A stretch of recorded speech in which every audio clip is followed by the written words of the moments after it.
ദൈവത്തിന്റെ അതിപരിശുദ്ധമായ നാമം വാഴ്ത്തപ്പെടുമാറാകട്ടെ.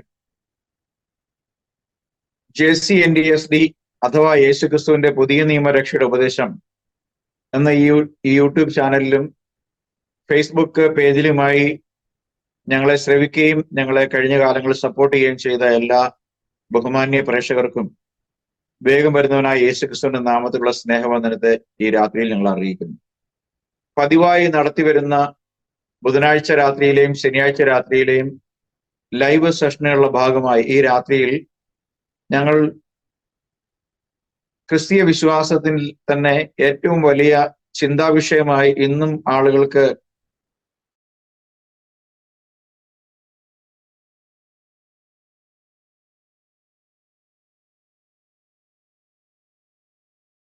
അനിൽ കൊടിത്തോട്ടത്തിന്റെ 2-3 സന്ദർഭങ്ങളിലുള്ള വീഡിയോകളുടെ ക്ലിപ്പിങ്ങിന്റെ അടിസ്ഥാനത്തിൽ ട്രിനിറ്റി ദൈവജനത്തിന്റെ അടിസ്ഥാനത്തിൽ വിശകലനം ചെയ്യാൻ വേണ്ടിയാണ് ഈ രാത്രിയിൽ ഞങ്ങൾ ഇങ്ങനെ ഒരു പ്രോഗ്രാം സംഘടിപ്പിച്ചിട്ടുള്ളത്.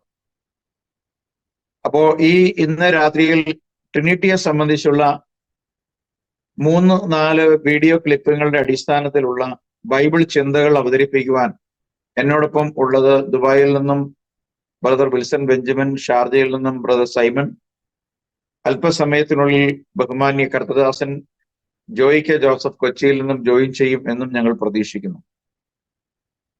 ഈ രാത്രിയിൽ എന്തുകൊണ്ട് ഈ വിഷയം ഒരിക്കൽ കൂടി ചർച്ചയ്ക്ക് എടുക്കേണ്ടി വന്നു എന്ന് ചോദിച്ചാൽ, സോഷ്യൽ മീഡിയയിൽ നിരന്തരം ഈ കാലഘട്ടങ്ങളിൽ ട്രിനിറ്റിയെ സംബന്ധിച്ചുള്ള വിഷയത്തെ സംബന്ധിച്ച് നിരന്തരം ചർച്ചകളും സംവാദങ്ങളും സംഘടിപ്പിക്കുകയും വേദികളിൽ സംസാരിക്കുകയും ചെയ്യുന്ന ഒരു കർത്താവിന്റെ ദാസനാണ് അനിൽ കൊടിത്തോട്ടം എന്നുള്ള കാര്യം നിങ്ങൾക്ക് എല്ലാവർക്കും അറിവുള്ളതാണല്ലോ.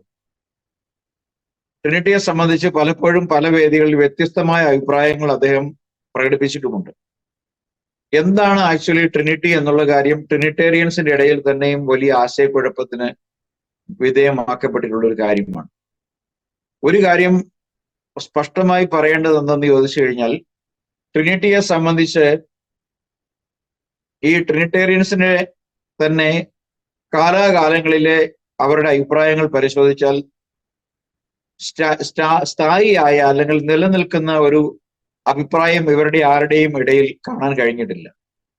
കുറെ വർഷങ്ങൾക്ക് മുമ്പ് ഒരു 1980കളുടെ കാലഘട്ടങ്ങളിൽ ട്രിനിറ്റി എക്സ്പ്ലെയിൻ ചെയ്യുവാൻ ഉപയോഗിച്ചിരുന്നത് പ്രകൃതിയിൽ നമ്മൾ കാണുന്ന പല വൃക്ഷങ്ങളും അതിന്റെ കായ്കളെയും അനുബന്ധിച്ചായിരുന്നു. തേങ്ങയെക്കുറിച്ചും റബ്ബർ കായെക്കുറിച്ചും അതുപോലെ തന്നെ വെള്ളത്തെയും തീയെയും ഇങ്ങനെയുള്ള പല അവസ്ഥകളെ സംബന്ധിച്ചുള്ള പഠനമാണ് ട്രിനിറ്റിക്ക് ഉപോത്ബലകമായി പെന്തക്കോസ്തുകാർ മുന്നോട്ട് വച്ചിരുന്നത്. ട്രിനിറ്റി എന്നുള്ളത് AD 325 കോൺസ്റ്റന്റൈൻ നേതൃത്വത്തിലുള്ള നെയ്സിയൻ കൗൺസിലാണ് ട്രിനിറ്റി ഔദ്യോഗികമായി പ്രഖ്യാപിക്കപ്പെട്ടത് എങ്കിലും ട്രിനിറ്റിയുടെ വക്താക്കൾ എന്ന് അവകാശപ്പെടുവാൻ AD 325 ആരംഭിക്കപ്പെട്ട കാത്തോലിക് ചർച്ചിന് കഴിയുകയില്ല. കാരണം അവർക്ക് ഇന്നും ട്രിനിറ്റി വിശദീകരിക്കുവാൻ ഒരിക്കലും കഴിഞ്ഞിട്ടില്ല. അതിന്റെ കാരണം തന്നെ സഭ എന്നുള്ള നിലയിൽ കത്തോലിക്കർക്കോ പിന്നീട് അതിൽ നിന്നുള്ളവായ ഓർത്തഡോക്സ്, യാക്കോബായ, CSI, മാർത്തോമ്മ തുടങ്ങിയ സഭകൾക്കോ കഴിയുകയില്ല.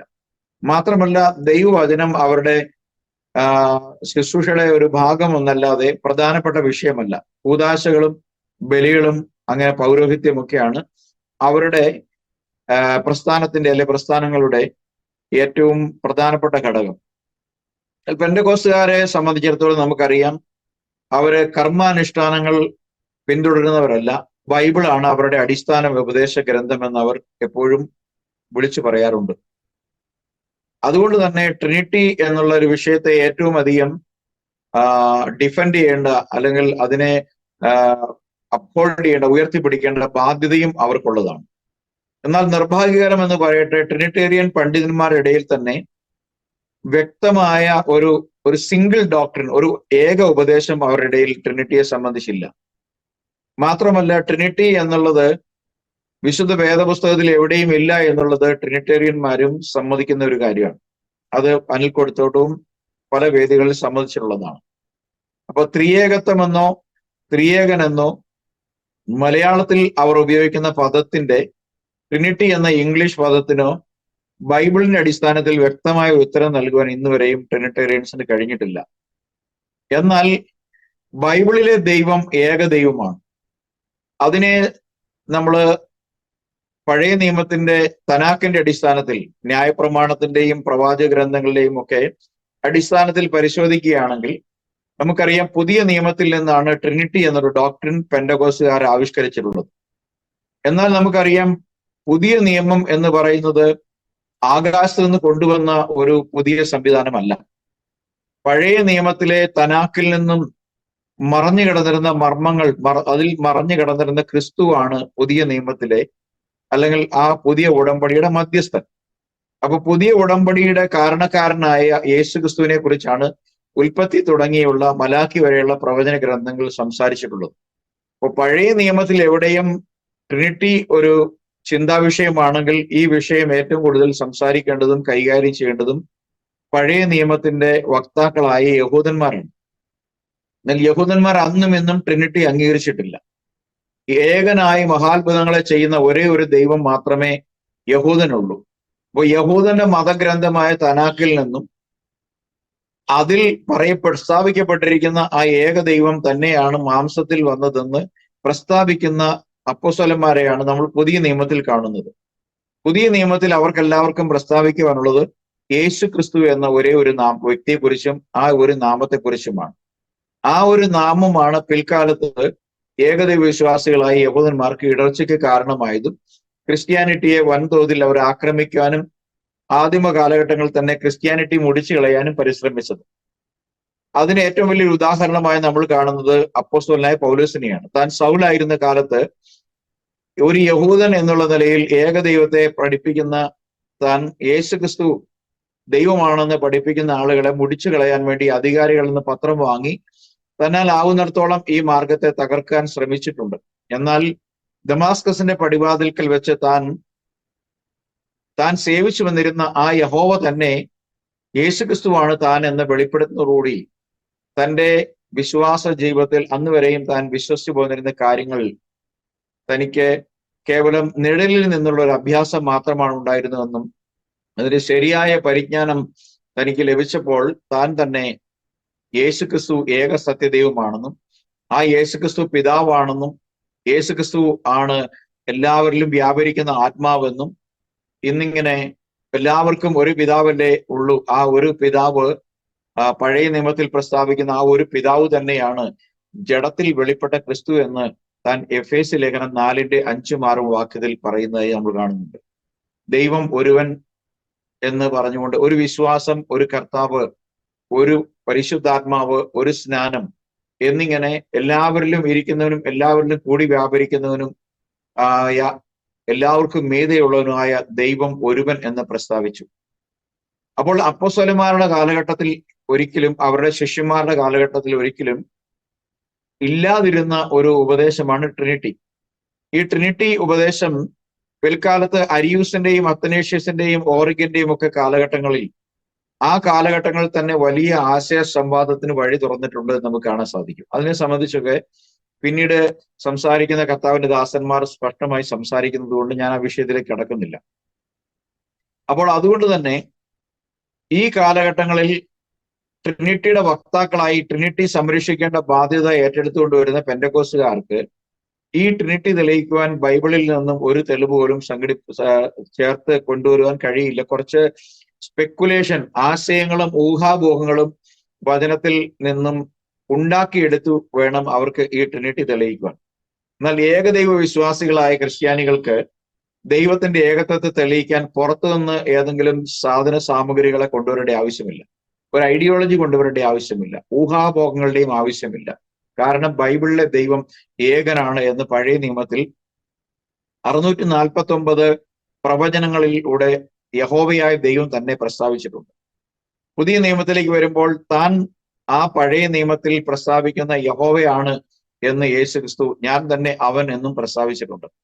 അപ്പോൾ പഴയ നിയമത്തിലും പുതിയ നിയമത്തിലും ഉള്ള ഒരേ ഒരു കഥാപാത്രമായി യേശുക്രിസ്തു അല്ലെങ്കിൽ ദൈവം കൃത്യവും വ്യക്തവുമായി പ്രസ്താവിച്ചിട്ടുള്ള ദൈവത്തിന്റെ ഏകത്വം എന്നുള്ള അസ്തിത്വത്തെ സംബന്ധിച്ച് യഥാർത്ഥ അപ്പൊസ്തലന്മാർക്കോ അപ്പൊസ്തലന്മാരുടെ പിന്മുറക്കാരായി അതേ വിശ്വാസ പ്രമാണം പിടിച്ചിട്ടുള്ള ഏകദൈവ വിശ്വാസികൾക്കോ ഈ ഒരു വാദഗതി സ്ഥാപിക്കുവാൻ, സ്ഥിരീകരിക്കുവാൻ ഒരു എവിടുന്നെങ്കിലും ഒരു എക്സ്റ്റേണൽ കാര്യം വെളിയിൽ നിന്നൊരു സോഴ്സ് കൊണ്ടുവരേണ്ട ആവശ്യമില്ല എന്നുള്ള കാര്യം കൂടി ഓർമ്മപ്പെടുത്തിക്കൊണ്ട് ആമുഖമായി ആദ്യത്തെ ഒരു വീഡിയോ ഇവിടെ പ്ലേ ചെയ്യുകയാണ്. നിങ്ങൾ ഈ വീഡിയോ അവസാനം വരെ കണ്ട് ഇതിനെ വിലയിരുത്തുകയും നിങ്ങളുടെ അഭിപ്രായങ്ങളും നിങ്ങളുടെ കമന്റുകളും അതുപോലെ തന്നെ നിങ്ങൾക്ക് ഈ വിഷയത്തിലുള്ള ചോദ്യങ്ങൾ കമന്റായി നിങ്ങൾക്ക് താഴെ രേഖപ്പെടുത്താവുന്നതാണ്.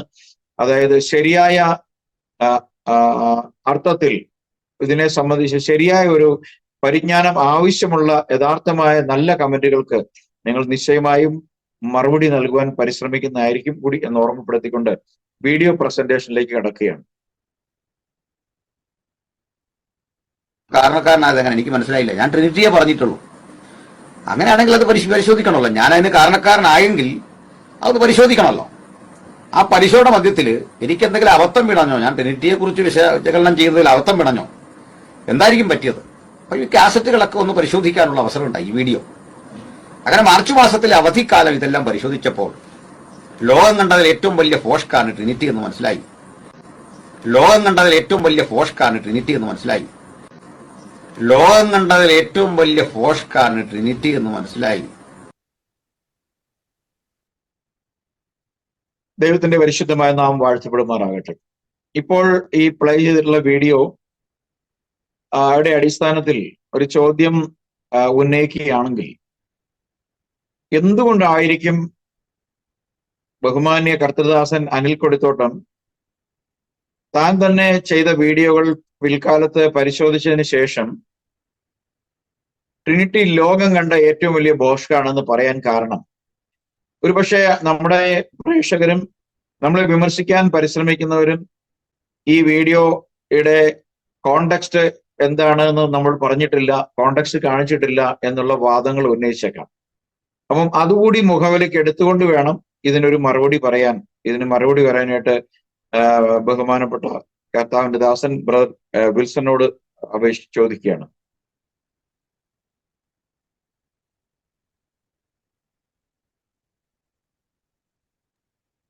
ഈ വീഡിയോ കണ്ടത് എനിക്ക് തോന്നുന്നത് ബേസിക്കലി പാസ്റ്റർ അനിൽ കോടിത്തോട്ടം ഒരു പഴയ സമയത്ത് അദ്ദേഹത്തിന് ഈ ഒരു ഗോളത്തിൽ, അതായത് ഈ ക്രിസ്തീയ ഗോളത്തിൽ പുള്ളിക്ക് ഒരു ചാൻസ് കിട്ടി വരുന്നതേ ഉള്ളൂ, ആ ഒരു സമയത്തെ വീഡിയോ ആണ് എന്ന് തോന്നുന്നു. അപ്പൊ നമ്മൾ ആദ്യകാല വീഡിയോകളൊക്കെ കാണുമ്പോൾ നമുക്ക് അവിടെ കാണുവാൻ സാധിക്കുന്നത് അദ്ദേഹം പല പ്രാവശ്യം യേശുക്രിസ്തു മാത്രമാണ് ദൈവം, യേശുക്രിസ്തുവാണ് ഏകസത്യ ദൈവം എന്നുള്ള കാര്യങ്ങളൊക്കെ പ്രഘോഷിച്ച അദ്ദേഹമാണ് പറയുന്നത് തൃത്വം ഏറ്റവും വലിയ ഭോഷ്കാണ്, ത്രിയേകത്വം അല്ലെങ്കിൽ തൃത്വം ഈ വലിയ ഭോഷ്കാണ് എന്ന് സംസാരിക്കുന്നത്. പിൻകാലത്തിൽ നമ്മൾ ഈയിടെയായി കാണുന്ന എല്ലാ വീഡിയോസിലും അദ്ദേഹം ട്രിനിറ്റിയെ വളരെ വളരെ അധികമായിട്ട് സപ്പോർട്ട് ചെയ്യുന്നു എന്നുള്ള കാര്യം നമ്മൾ വ്യക്തമായിട്ട് കാണും. അപ്പം ഡിസ്കഷൻ ചെയ്യാം, ചർച്ച ചെയ്യാം. പക്ഷേ എനിക്ക് ഈ വീഡിയോ കാണുമ്പോൾ ഓർക്കുന്ന ഒരു കാര്യം ഇത് മാത്രമേ ഉള്ളൂ. പത്രോസും അപ്പോസ്തോലന്മാരായ സഹോദരന്മാരൊക്കെ എല്ലാം ആദ്യം അവര് സുവിശേഷം തുടങ്ങുമ്പോൾ അവർക്ക് പറയാൻ ഇതേ ഉള്ളായിരുന്നു: ഞങ്ങൾക്ക് പൊന്നുമില്ല, വെള്ളിയില്ല, ഞങ്ങൾക്ക് ഒന്നും തരാനില്ല, ഞങ്ങൾക്ക് ആകെ തരാൻ പറ്റുന്ന ഒരു കാര്യം മാത്രമേ ഉള്ളൂ, യേശു ക്രിസ്തുവിന്റെ നാമം. ആ നാമത്തിലാണ് അവർ പ്രവർത്തിച്ചത്, വേറെ അല്ലാതെ അവർക്ക് ഒന്നും ഇല്ലായിരുന്നു. അന്ന് അവർക്ക് പിതാവ്, പുത്രൻ, പരിശുദ്ധാത്മാവ് വേറെ വേറെയാന്ന് കാണിച്ചു തരേണ്ട ഒരു ആവശ്യം അവർക്കില്ലായിരുന്നു. അവര് യേശു ക്രിസ്തുവിന്റെ നാമം മാത്രം എനിക്ക് തരാനുള്ളൂ. അപ്പൊ അതിന്റെ ബാക്ക്ഗ്രൗണ്ട് ഇതാണ്: പൈസയ്ക്ക് വേണ്ടി അല്ലെങ്കിൽ പണത്തിന് വേണ്ടി അല്ലെങ്കിൽ വയറിന് വേണ്ടി ഈ കാര്യം നമ്മൾ ചെയ്യാൻ ഇറങ്ങിക്കഴിഞ്ഞു കഴിഞ്ഞാൽ പിന്നെ നമുക്ക് പല കോംപ്രമൈസും ചെയ്യേണ്ടി വരും.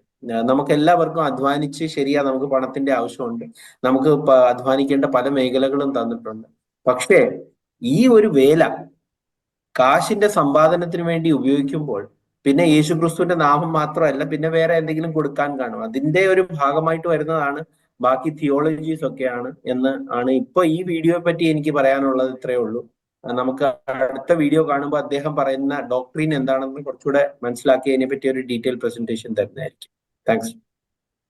വളരെ വ്യക്തമാണ് മറുപടി. എനിക്കും തോന്നിയത് അദ്ദേഹത്തിന്റെ പഴയ ഒരു കുറച്ചുകൂടി യങ് ആയിരുന്ന കാലഘട്ടത്തിൽ ഉള്ള ഒരു എന്താ സ്റ്റാച്ചറാണ് അദ്ദേഹത്തിന് ഉള്ളത്. അദ്ദേഹത്തെ കാണുമ്പോൾ നമുക്ക് തോന്നുന്നത്.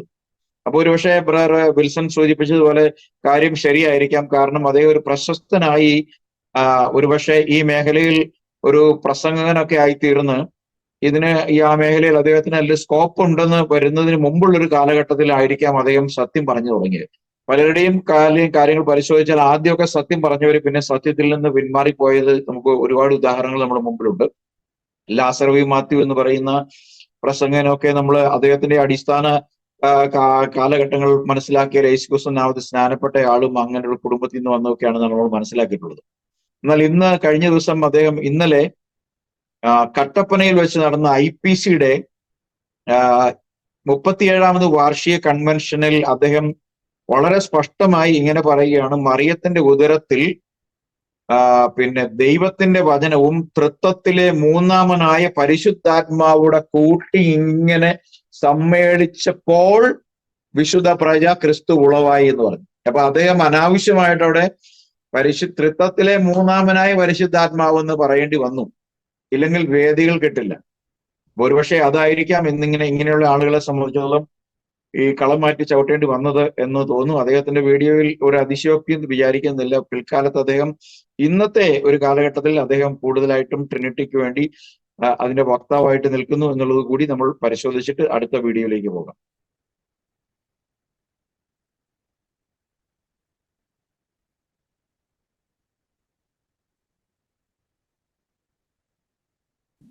ശരിയായ പ്രയോഗം ട്രിനിറ്റി എന്നല്ല, ട്രിയൂണിറ്റി എന്നാണ് പറയുന്നത്.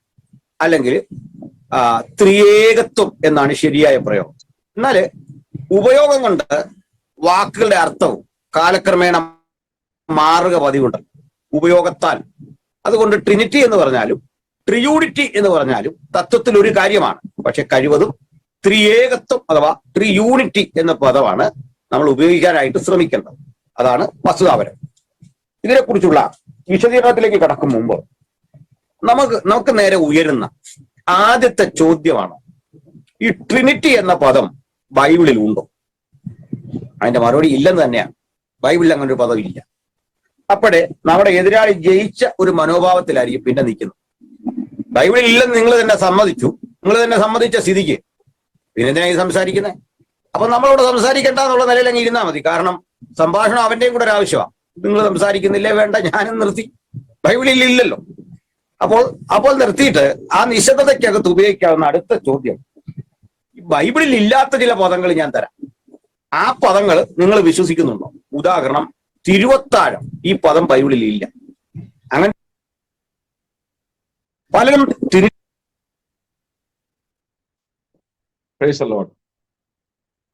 വളരെ വികലമായ ഒരു വാദമാണ് അദ്ദേഹം ഉന്നയിച്ചത്. ട്രിനിറ്റി എന്നുള്ളതിനേക്കാൾ കുറച്ചുകൂടി വ്യക്തമായ ഒരു വാക്കും ത്രിയേകത്വം എന്നാണെന്ന് പറയുന്നത്. ആക്ച്വലി ട്രിനിറ്റി എന്ന വാക്കിനകത്ത് തന്നെ നമുക്കൊരു ആശയ കൺഫ്യൂഷൻ ഉണ്ട്. കാരണം അതിൽ തന്നെ പിന്നെ ഇംഗ്ലീഷും പിന്നെ ട്രിനിറ്റി എന്നുള്ള ത്രിയേകത്വത്തിനകത്ത് നമുക്ക് മലയാളവും പിന്നെ ഇംഗ്ലീഷും ഏകത്വം എന്നുള്ളത് മലയാളത്തിലൂടെ ഒരു കോമ്പിനേഷൻ, ഒരു സങ്കര വാക്യമാണ് ഉപയോഗിച്ചിട്ടുള്ളത്. അതവിടെ നിൽക്കട്ടെ. ഇപ്പോൾ അദ്ദേഹം പറഞ്ഞത് തിരുവത്താഴം എന്നൊരു വാക്ക് ബൈബിളിൽ ഇല്ല. തിരുവത്താഴം എന്ന് ഇല്ല. ഇംഗ്ലീഷിൽ അതിന് ഇപ്പോ ഇംഗ്ലീഷ് ബൈബിളിലും മലയാളം ബൈബിളിലും ട്രിനിറ്റി ഇല്ല, അല്ലെ ത്രിയേകത്വം ഇല്ല. പക്ഷെ അദ്ദേഹം പറഞ്ഞ ഈ തിരുവത്താഴത്തിന് ഇംഗ്ലീഷിൽ ലോർഡ്സ് അപ്പർ അല്ലെങ്കിൽ കർത്താവിന്റെ മേശ അല്ലെങ്കിൽ കർത്താവിന്റെ അത്താഴം എന്ന് തന്നെയുണ്ട്. കർത്താവിന്റെ അത്താഴമാണ് തിരുവത്താഴം. അപ്പോൾ ട്രിനിറ്റി എന്ന് പറയുന്നതിനെ കൗണ്ടർ ചെയ്യാൻ അല്ലെങ്കിൽ അതിനെ എതിർക്കാൻ അല്ലെങ്കിൽ അതിനെ അവിടെ ജയിക്കാൻ വേണ്ടി അദ്ദേഹം കൊണ്ടുവന്ന ഈ ആശയം തന്നെ വളരെ ദുർബലമായ ഒരു ആശയം. കാരണം ഈ ലോർഡ്സ് ടേബിൾ അല്ലെങ്കിൽ ലോർഡ്സ് സപ്പർ എന്ന് പറയുന്നത് ലോകത്തിൽ ഒരു തർക്ക വിഷയമൊന്നുമല്ല. ട്രിനിറ്റി ഒരു തർക്ക വിഷയമാണ്. ട്രിനിറ്റി ആവിർഭവിച്ച കാലം മുതൽ ഇന്നും ട്രിനിറ്റി ഒരു തർക്ക വിഷയമാണ്. ട്രിനിറ്റി വേണ്ടുവണ്ണം എക്സ്പ്ലെയിൻ ചെയ്യാൻ ആർക്കും കഴിഞ്ഞിട്ടില്ല. എന്നാൽ ലോർഡ് സപ്പർ എന്നുള്ളത് ഒരു പ്രശ്നമൊന്നുമല്ല. ലോർഡ് സപ്പർ എവിടെയും ഒരു കോൺഫ്ലിക്റ്റ് ഉള്ള ഒരു ഐഡിയോളജി ആയിട്ട് ഇന്ന് എവിടെയും ആത്മീയ മണ്ഡലത്തിലില്ല. വേറൊരു കാര്യം ഇവർ പൊതുവിൽ പറയാറുള്ള കാര്യം, ബൈബിൾ എന്നുള്ള വാക്ക് പോലും ബൈബിളിൽ ഇല്ല എന്നുള്ള. അതും ശരിയാണ്. ബൈബിൾ എന്ന് പറയുന്ന വാക്ക് ബൈബിളിൽ ഇല്ല. പക്ഷെ ബൈബിൾ എന്ന് പറയുന്നത് ഒരു പുസ്തകങ്ങളുടെ സമാഹാരം എന്നുള്ള അർത്ഥത്തിൽ ഉപയോഗിച്ചിട്ടുള്ള ഒരു പേര് മാത്രമാണ്. അപ്പോൾ ട്രിനിറ്റി സ്ഥാപിക്കാൻ വേണ്ടി എന്തുകൊണ്ടാണ് പെന്തക്കോസ്തുകാര് ദുർബലമായ വാദങ്ങൾ കൊണ്ടുവരുന്നത്? ഒരു കാലത്ത് ഇവര് വളരെ ദൈവം സൃഷ്ടിച്ച സൃഷ്ടികളിലെ വസ്തുക്കളെ ഉപയോഗിച്ചു. ഇന്ന് ബൈബിളിൽ നിന്നും ഉള്ള ആശയങ്ങളെ ഒരിക്കലും നമുക്ക് അവരുടെ ആശയങ്ങളിലോട് അതിനെ താതാത്മ്യം അല്ലെങ്കിൽ തുലനം ചെയ്യാൻ പറ്റാത്ത കാര്യങ്ങളെ കൊണ്ടുവന്ന് എന്തുകൊണ്ടായിരിക്കും ഇവര് ഇത്തരം വികലമായ അല്ലെങ്കിൽ ബേസ്ലെസ് ആയ, അടിസ്ഥാനമില്ലാത്ത, അല്ലെങ്കിൽ ഇതിനെ സാധൂകരിക്കാൻ ഒരിക്കലും അല്പം ബുദ്ധി, തലയ്ക്കകത്ത് അല്പമെങ്കിലും വെളിച്ചമുള്ള ആളുകൾ അംഗീകരിക്കാൻ കഴിയാത്ത ഇത്തരം ദുർബലമായ വാദങ്ങൾ ഉന്നയിക്കേണ്ടി വരുന്ന അതിന്റെ ഒരു സാങ്കത്യം എന്താണ് എന്നാണ് ചോദ്യം. ഇതിന് മറുപടി ആരാണ് പറയുന്നത്?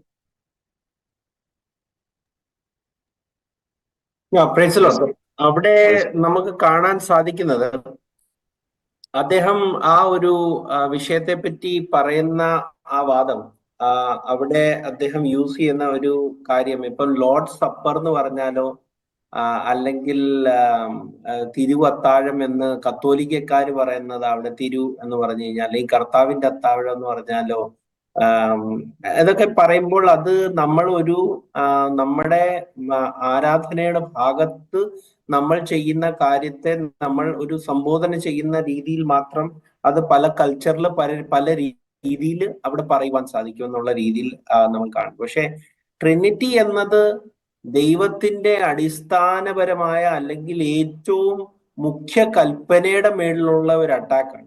അപ്പം ആ കൽപ്പനയെ ദൈവം പുറപ്പെടുവിച്ച്, അത് പുതിയ നിയമത്തിലായാലും പഴയ നിയമത്തിലായാലും, പുതിയ നിയമത്തിൽ യഹോവയായ ദൈവം, യഹോവ ഏകൻ എന്ന് പറയുന്ന ആ ഒരു സ്ഥാനത്ത്, പുതിയ നിയമത്തിൽ കർത്താവായ ദൈവം, അപ്പൊ കർത്താവ് തന്നെയാണ് ദൈവം.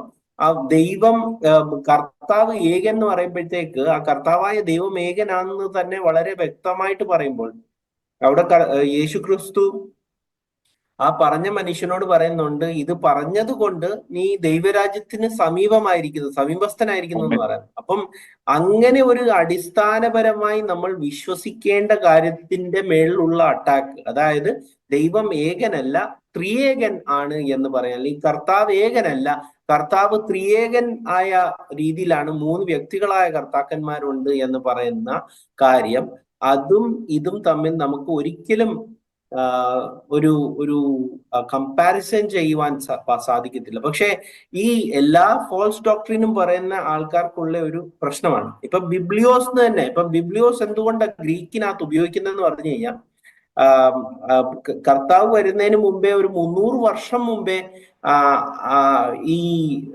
ബൈബിൾ ട്രാൻസ്ലേറ്റ് ചെയ്തപ്പോൾ ആദ്യമായിട്ട് ഗ്രീക്കിലേക്കാണ് ട്രാൻസ്ലേറ്റ് ചെയ്തിരിക്കുന്നത്. അപ്പൊ 5 പുസ്തകങ്ങളുടെ സമാഹാരമാണ് അന്നത്തെ ആ ഒരു ആദ്യത്തെ ബിബ്ലിയോസ്. അപ്പൊ അത് 5 പുസ്തകങ്ങളുടെ സമാഹാരമായതുകൊണ്ടാണ്, ഒരു പുസ്തകം ആക്കിയോണ്ടാണ് പുസ്തകങ്ങൾ എന്ന വാക്ക് ബിബ്ലിയോസ് ഉപയോഗിച്ചിരിക്കുന്നത്.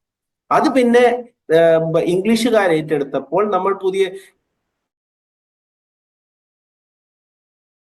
എന്ന വാക്കിൽ നിന്നും വന്ന ഒരു വാക്യമാണ് ബൈബിൾ. അതുകൊണ്ട് അത് വചനത്തിലില്ല എന്ന് പറയുന്നത് വളരെ ഒരു എന്തെന്ന് പറഞ്ഞ ഒരു ബാലിശമായ ഒരു കാര്യമാണ് അവിടെ ഉപയോഗിക്കപ്പെടുന്നത്. അപ്പം അടിസ്ഥാനപരമായ ഒരു ദൈവത്തിന്റെ പ്രമാണം, ആ പ്രമാണത്തിനെതിരായിട്ടുള്ള അറ്റാക്കും വേഴ്സസ് വെറും ഒരു റിച്വലിസംനെ കമ്പയർ ചെയ്തുകൊണ്ടുള്ള കാര്യമാണ് അദ്ദേഹം പറയുന്നത്.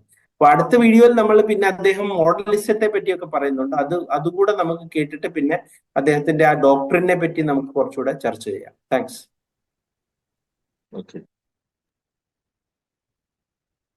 Praise the Lord.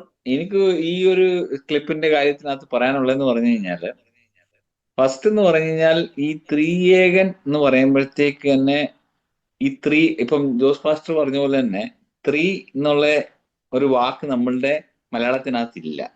അപ്പൊ 3 ഏകൻ എന്ന് പറയേണ്ടി വരും. ഓക്കെ, 3 ഏകൻ എന്ന് പറയുമ്പോഴത്തേക്കും 3 പേര് അവിടെ ഇരിക്കുമ്പം അവർ ഏകനുമാണ് എന്നുള്ള ഒരു വാക്കിന് ഒരു അർത്ഥം ഇല്ലാതെ വരുമ്പോഴത്തേക്കാണ് പുള്ളിക്കാരന് പഴയ സമയത്ത് അത് വെറും എന്താ പറയുന്നത്, തൃത്വം എന്ന് പറഞ്ഞു കഴിഞ്ഞാൽ വെറും ഭോഷ്കത്തരമാണെന്ന് പുള്ളി പറഞ്ഞതും, ഇപ്പം തൃത്വത്തിന്റെ ഒരു ഒരു ഇച്ചിരി എന്താ പറയുന്നത്, ഈ പറയുന്ന പോലെ തന്നെ വയറിന് വേണ്ടി തൃത്വം സംസാരിക്കുമ്പം ബൈബിളിനകത്ത് ഇല്ലെന്നും പുള്ളി സമ്മതിക്കുന്ന ഒരു സ്റ്റേറ്റ് വരുമ്പോഴത്തേക്ക് ആ ഒരു വാക്കിന് പോലും ഒരു മീനിങ് ഇല്ലാതെ വരിക. നമ്മൾ നോക്കുമ്പോൾ സ്ത്രീ എന്ന് പറയുന്നത് അത് ഇംഗ്ലീഷ് വാക്ക്, ഏകൻ എന്ന് പറയുന്നത് അത് മലയാളം വാക്ക്. ഓക്കെ, അപ്പൊ അത് ചേർക്കുന്നത് തന്നെ തെറ്റാണ്. അതുമല്ല, ബൈബിളിനകത്ത് കാണുന്നെന്ന് പറഞ്ഞാൽ ഇസ്രായേലെ കേൾക്കുക, യഹോവ നമ്മളുടെ ദൈവം, യഹോവ ഏകൻ, യഹോവയാണ് ഏകൻ എന്നുള്ള വാക്ക് യൂസ് ചെയ്യുമ്പം ആ യഹോവ തന്നെയാണ് യേശു ക്രിസ്തു എന്ന് പുതിയ നിയമം നമ്മളെ പഠിപ്പിക്കുമ്പം ഇവര് ദൈവം യഹോവ ഏകനല്ല, യഹോവയുടെ കൂടെ പരിശുദ്ധാത്മാവുണ്ട്, പുത്രനുണ്ടെന്നുള്ള ഒരു പഠിപ്പിക്കലിലോട്ടാണ് ഇവർ വരുന്നത്. അവർ 3 വ്യക്തികൾ എന്ന് തന്നെ പറയുമ്പോൾ തന്നെ ബൈബിൾ ഒരിക്കലും 3 വ്യക്തി എന്നുള്ള ഒരു വാക്ക് പോലും അവിടെ യൂസ് ചെയ്യുന്നില്ല. അവിടെ നമ്മൾ നോക്കേണ്ടതെന്ന് പറഞ്ഞു കഴിഞ്ഞാൽ ആ വാക്കുണ്ടോ ഇല്ലയോ എന്നല്ല, ദൈവത്തിന്റെ ഒരു ഡെഫിനേഷനകത്ത് അല്ലെങ്കിൽ ദൈവം ആരെന്നുള്ള ഡെഫിനേഷനകത്ത് ദൈവം ആത്മാവാണ്, ദൈവം 3 വ്യക്തികളാണെന്നുള്ള അല്ല ബൈബിൾ പഠിപ്പിക്കുന്നത്, ദൈവം ആത്മാവാന്നാ പഠിപ്പിക്കുന്നത്. അപ്പൊ ആത്മാവ് എങ്ങനത്തെ ആത്മാവാ? ഒരാത്മാവാന്നാ പറയുന്നത്. ഓക്കെ, ആ ആത്മാവ് നമ്മൾ പറയുമ്പോൾ എഫിഷ്യർ 4:4 മുതൽ 6 വരെ നോക്കുമ്പോൾ ഒരു ശരീരവും, അത് ഒരു കർത്താവുമാണ്, ഒരു ദൈവവും നമ്മുടെ പിതാവുമാണ്. അപ്പൊ ആ പറയുന്ന ഒരു ശരീരം അല്ലെങ്കിൽ ഒരു ആത്മാവ് അത് നമ്മുടെ ദൈവവും നമ്മുടെ പിതാവുമാണെന്നുള്ള കാര്യമാണ് പറയുന്നത്. ഇവിടെ എങ്ങും പഠിപ്പിക്കുന്നില്ല അത് പുത്രനാണെന്നുള്ള കാര്യം, അല്ലെങ്കിൽ പുത്രനും പിതാവും പരിശുദ്ധാത്മാവാന്നുള്ള കാര്യം നമ്മൾ പഠിപ്പിക്കുന്നില്ല. അപ്പൊ ഇങ്ങനെ വരുമ്പോഴത്തേക്ക് നമ്മൾ മനസ്സിലാക്കേണ്ടതെന്ന് പറഞ്ഞു കഴിഞ്ഞാൽ കാലഘട്ടത്തിന് അനുസരിച്ച് പുള്ളി പറയുന്ന ഇങ്ങനെ ഈ പേരുകൾ മാറുന്നു അതൊക്കെ പറയുന്ന അതെന്താന്ന് പറഞ്ഞു കഴിഞ്ഞാൽ ഇവരുടെ വിശ്വാസത്തിനകത്ത് തന്നെ ഒരു ഇതില്ല. ദൈവത്തിന്റെ ആത്മാവാൽ ഇവർ നിയന്ത്രിക്കപ്പെടുകയായിരുന്നെങ്കിൽ ഇവർ ഇപ്പം ഊഹു എന്ന് പിന്നെ ഇല്ല എന്ന് പറയത്തില്ല. അപ്പൊ ഒരേപോലത്തെ സംസാരിക്കാൻ ഒക്കാത്തെന്ന് പറഞ്ഞു കഴിഞ്ഞാൽ അവർക്ക് സാധിക്കാത്തതിന്റെ കാരണം എന്ന് പറഞ്ഞു കഴിഞ്ഞാൽ അവരുടെ ആത്മാവ് നിയന്ത്രിക്കുന്ന ആത്മാവിന് ഈ കൺഫ്യൂഷൻ ക്രിയേറ്റ് ചെയ്യുന്ന ആത്മാവ്, അല്ലാതെ ദൈവത്തിന്റെ ആത്മാവാണെങ്കിൽ ആദ്യം മുതൽ അവസാനം വരെ Jesus is same yesterday today and for ever എന്നാണ് ബൈബിൾ പഠിപ്പിക്കുന്നത്. ഒരു മാറ്റവും ഇല്ല. Okay, thank you very much.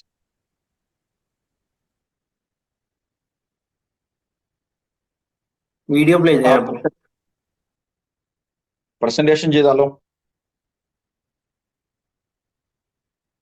ട്രിനിറ്റിയെ കുറിച്ച് തെറ്റായി ധരിച്ചു വെച്ചിട്ടുണ്ട്. അത് തിരുത്താതെ നമുക്ക് മുമ്പോട്ട് പോകാൻ സാധിക്കില്ല.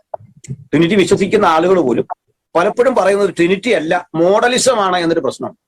നമുക്കിവിടെ ഇറങ്ങുന്ന പല കൃതികളുണ്ട്. നമ്മൾ ദൈവശാസ്ത്രജ്ഞന്മാരെന്നൊക്കെ മലയാളികൾ പുകഴ്ത്തിയ ചില ദൈവാസന്മാരുടെ, അവരെ ചെറുതായി കാണുകയല്ല, അവര് പോലും പറഞ്ഞത് ഈ വിഷയത്തിൽ മോഡലിസമാണ്. അപ്പൊ മോഡലിസം എന്താണെന്ന് ഞാൻ എളുപ്പത്തിൽ പറഞ്ഞുതരാം. മോഡലിസം അപ്പോൾ എന്താണ് അല്ലെങ്കിൽ നമ്മളെല്ലാം പലപ്പോഴും ധരിച്ചേക്കുന്നതാണ്, അതായത് പിതാവ് തന്നെയാണ് പുത്രൻ, പുത്രൻ തന്നെയാണ് പരിശുദ്ധാത്മാവ്. സൃഷ്ടിപ്പിൽ പിതാവും വീണ്ടെടുപ്പിൽ പുത്രനും സഭാപരിപാലനത്തിൽ പരിശുദ്ധാത്മാവുമായിട്ട് ഒരു ദൈവം നിലകൊള്ളും.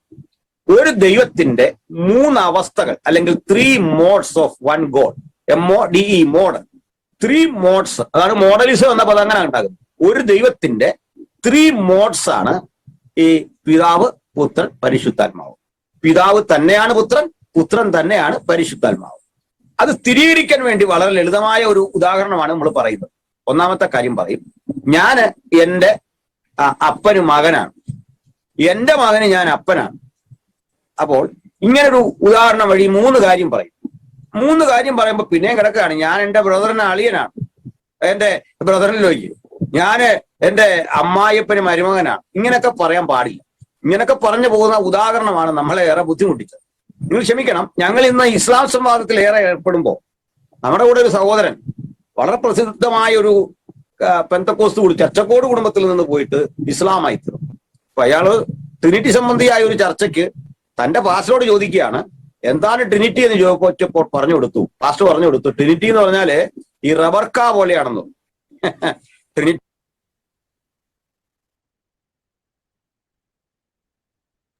അപ്പം Praise the Lord. praise the Lord. അപ്പം അവിടെ അദ്ദേഹം കാണിച്ച ആ കാര്യത്തെ പറ്റിയാണല്ലോ നമ്മൾ മോഡലിസം അദ്ദേഹം പറഞ്ഞു. അദ്ദേഹം പിന്നെ കുറച്ച് കാര്യങ്ങൾ പറഞ്ഞു. മനുഷ്യൻ എന്ന രീതിയിൽ അല്ലെങ്കിൽ ഒരേ ആള് പിതാവും ഒരേ ആള് പുത്രനും ആകാൻ സാധിക്കത്തില്ലെന്ന് പറയും. അപ്പോൾ ആദ്യമേ നമ്മൾ കാണുന്നത് ദൈവത്വം എന്ന് പറഞ്ഞു കഴിഞ്ഞാൽ മനുഷ്യത്വമായിട്ട് കമ്പയർ ചെയ്യാൻ പറ്റത്തില്ല. ഇപ്പം അദ്ദേഹം പറഞ്ഞ ആ എക്സാമ്പിളിനകത്ത് നമുക്ക് പറയാം, ഇപ്പം ദൈവം മേഘങ്ങളിൽ കൂടെ സംസാരിച്ചു, അല്ലെങ്കിൽ ദൈവം അഗ്നിയിൽ കൂടെ സംസാരിച്ചു. അപ്പോൾ അഗ്നിയും ദൈവം ഒന്നാണോ? അല്ലെങ്കിൽ ദൈവം മേഘത്തിൽ കൂടെ സംസാരിക്കുമ്പോൾ ദൈവവും മേഘവും ഒന്നാണോ എന്ന് പറയാം. നമുക്കറിയാം, എബ്രായർക്ക് എഴുതിയ ലേഖനം അതിന്റെ 1-ാമത്തെ അധ്യായത്തിൽ പറയുന്നുണ്ട്, ദൈവം പണ്ട് ഭാഗമായിട്ട് പ്രവാചകന്മാരിൽ കൂടെ സംസാരിച്ചു എന്നും ഈ അന്ത്യനാളിൽ പുത്രനിൽ കൂടെ സംസാരിച്ചു എന്നാ പറയുന്നത്. അപ്പം ഈ സംസാരിച്ചത് ആരാണ്? പുത്രന്റെ വാ മാത്രമേ ഉപയോഗിക്കപ്പെടുന്നു, അല്ലെങ്കിൽ പ്രവാചകന്റെ വാ മാത്രമേ ഉപയോഗിക്കപ്പെടുന്നു. അവരൊരു മീൻസ് മാത്രമാണ്. സംസാരിച്ചത് ദൈവമാണ് എന്ന് വളരെ വ്യക്തമായിട്ട് അവിടെ പറയുന്നുണ്ട്. അപ്പൊ ദൈവത്തിന്റെ ആത്മാവാണ്. അപ്പൊ നമ്മളെ എഹെസ്കേൽ പ്രവചനത്തിൽ പോയി കഴിഞ്ഞു കഴിഞ്ഞാൽ നമുക്ക് വളരെ ക്ലിയർ ആയിട്ട് ദൈവത്തിന്റെ വചനം എന്റെ മേൽ വന്നു, അല്ലെങ്കിൽ ദൈവത്തിന്റെ വചനം എന്റെ അടുക്കൽ വന്നു എന്ന് പറഞ്ഞു കഴിഞ്ഞാൽ എന്തുവാണ്? മനുഷ്യൻ എന്ന അവസ്ഥ അല്ലെങ്കിൽ ക്രിയേഷനിലുള്ള അവസ്ഥ ഒരു ആയുധം മാത്രമാണ് ദൈവത്തെ സംബന്ധിച്ചോളം. ദൈവത്തിന്റെ ഉപയോഗത്തിന് വേണ്ടി ദൈവം ഇവിടെ ഈ ലോകത്തിൽ സൃഷ്ടിച്ച ഒരു ആയുധം മാത്രമാണ്. അതിന് പുത്രൻ എന്ന അവസ്ഥ, അല്ലെങ്കിൽ മാനുഷികമായ അവസ്ഥ, അല്ലെങ്കിൽ ഒരു ഏഞ്ചൽ എന്ന അവസ്ഥ, അതായത് ക്രിയേറ്റഡ് ബീയിങ് എന്നുള്ള അവസ്ഥയിൽ നിൽക്കുമ്പോൾ ദൈവത്തിന്റെ വചനം സംസാരിക്കുമ്പോൾ ദൈവത്തിന്റെ ഒരു വാഹകൻ മാത്രമാണ് ആ ഏഞ്ചൽ ആയാലും അല്ലെങ്കിൽ ദൈവപുത്രനായാലും. അതിനെയാണ് ഇവരെല്ലാം കൂടെ മിക്സ് ചെയ്ത് കുഴച്ച് ഒരുമാതിരിയാക്കിയിരിക്കുന്നത് എന്നുള്ള കാര്യം അവരുടെ കാര്യങ്ങൾ അവർക്ക് മനസ്സിലാകത്തില്ലെങ്കിൽ നമ്മൾ ഈ കേൾക്കുന്ന ആൾക്കാർക്ക് മനസ്സിലാകാൻ വേണ്ടി നമ്മൾ ഈ സമയത്ത് പറയുന്നു. അപ്പോൾ ചെറിയൊരു പ്രസന്റേഷൻ മാതിരി ഈ സമയത്ത് കാണിക്കാൻ ആഗ്രഹിക്കുന്നു. അതിൽ നമുക്ക് കുറച്ച് കാര്യങ്ങൾ മനസ്സിലാകും. അപ്പോൾ അദ്ദേഹം ഇവിടെ പറഞ്ഞ ഒരു കാര്യമാണ് ഈ മോഡലിസം എന്ന് പറയുന്നത്. അപ്പൊ ഇവർക്ക് ഈ ഒന്നും പറയാതാകുമ്പം ഇവര് ചെയ്യുന്ന ചില കാര്യങ്ങളാണല്ലോ ഈ ഇങ്ങനെ പല രീതിയിൽ പല ടെക്നിക്കൽ കാര്യങ്ങൾ കൊണ്ടുവന്നിട്ട് ആൾക്കാരെ തെറ്റിക്കാൻ നോക്കുന്നത്.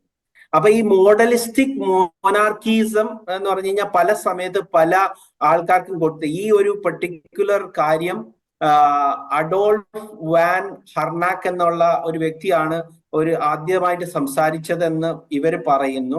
പക്ഷെ നമ്മളെ സംബന്ധിച്ചോളം നമുക്കറിയാം ദൈവം ഏകനാണെന്നും ദൈവം ഒരുവനാണെന്നും പത്രോസും പൗലോസും ആദ്യത്തെ സെഞ്ചുറിയിൽ സംസാരിച്ചു എന്നുള്ള കാര്യം വളരെ വ്യക്തമായിട്ട് അറിയാം. അപ്പൊ ഈ ആരെങ്കിലും ഒരു സമയത്ത് സംസാരിച്ചത് അതുകൊണ്ട് മോഡലിസ്റ്റിക് മോനാർക്കിസം അത് ഒരു തരം ഫോൾസ് ഇതാണെന്ന് പറഞ്ഞിട്ട് അതിനെ കമ്പയർ ചെയ്യുന്ന കാര്യമാണ് നമ്മൾ കാണുന്നത്. അതിനൊരു എക്സാമ്പിൾ നമ്മൾ കാണുന്നത് വെച്ച് കഴിഞ്ഞാൽ, ഇന്ന് നമുക്ക് കിട്ടിയ സ്വാതന്ത്ര്യം കോൺഗ്രസ് എന്ന ഒരു എന്താ പറഞ്ഞ ഒരു റെവല്യൂഷൻ ചെയ്ത ഒരു ഗ്രൂപ്പിന്റെ പേരായിരുന്നു ഒരു ആദ്യമേ വന്നു. അവര് ആണ് ഈ ഇന്ത്യ മഹാരാജ്യത്തിന് സ്വാതന്ത്ര്യം കിട്ടാൻ ഏറ്റവും കൂടുതൽ പ്രവർത്തിച്ചത് എന്നാണ് ഇന്ന് വരെ ഒരു 10-20 വർഷം മുമ്പേ വരെ ഇന്ത്യക്കാർ വിശ്വസിച്ചിരുന്നത്. അപ്പൊ അതിന് എതിരായിട്ട് എന്താ ചെയ്യാൻ പറ്റുന്നതെന്ന് പറഞ്ഞു കഴിഞ്ഞാൽ പട്ടേലാണോ വലിയവൻ എന്നുള്ള കാര്യം ഇട്ട് കഴിഞ്ഞു കഴിഞ്ഞാൽ അപ്പോഴത്തേക്ക് ചർച്ച മാറും. ആ ഒരു റെവല്യൂഷൻ ഇമ്പോർട്ടന്റ് അല്ലാതെ ആയി മാറും. അപ്പൊ ഇതാണ് ഇവർ ചെയ്യുന്നത്. ബേസിക്കലി പല കാര്യങ്ങളിൽ ഒരു കൺഫ്യൂഷൻ കൊണ്ടുവരാൻ നമുക്ക് റെലിവെന്റ് അല്ലാത്ത ഒരു കാര്യം കൊണ്ടുവന്നിട്ട് അതിനെപ്പറ്റിയുള്ള ചർച്ചകൾ ചെയ്യാന്നുള്ള പറയും. അപ്പം അദ്ദേഹം പറഞ്ഞത് മാതിരി ആ മോഡ്സ് ഓഫ് ഓപ്പറേഷൻ അല്ലെങ്കിൽ മോഡലിസം എന്ന് പറഞ്ഞു കഴിഞ്ഞാൽ ഒരേ ദൈവത്തിന്റെ ആത്മാവായ ദൈവത്തിന്റെ പല മോഡ്സ് ഓഫ് ഓപ്പറേഷൻ ആണെന്നാണ് പറയുന്നത്. അതിനകത്ത് നമുക്ക് ഒരിക്കലും പിതാവ് എന്ന ദൈവത്തിന്റെ അവസ്ഥയെ ഒരിക്കലും നമുക്ക് പറയാൻ പറ്റില്ല. നമുക്ക് പിതാവായ ദൈവം ഉള്ളൂ എന്നുള്ള കാര്യം, നമുക്ക് പിതാവായ ദൈവം മാത്രമേ ഉള്ളൂ എന്ന് 1 കൊരിന്ത്യർ 8:6 പറയുന്നു. ഒരേ ആത്മാവ് ദൈവവും പിതാവുമായിരിക്കുന്നവൻ ഒരുവൻ എന്ന് വളരെ വ്യക്തമായിട്ട് പറയുന്നു. അപ്പോൾ ദൈവവും ആണ് പിതാവുമാണ്, അവൻ ഒരുവനാണെന്ന് വളരെ വ്യക്തമായിട്ട് ആദ്യത്തെ സഭയിലുള്ള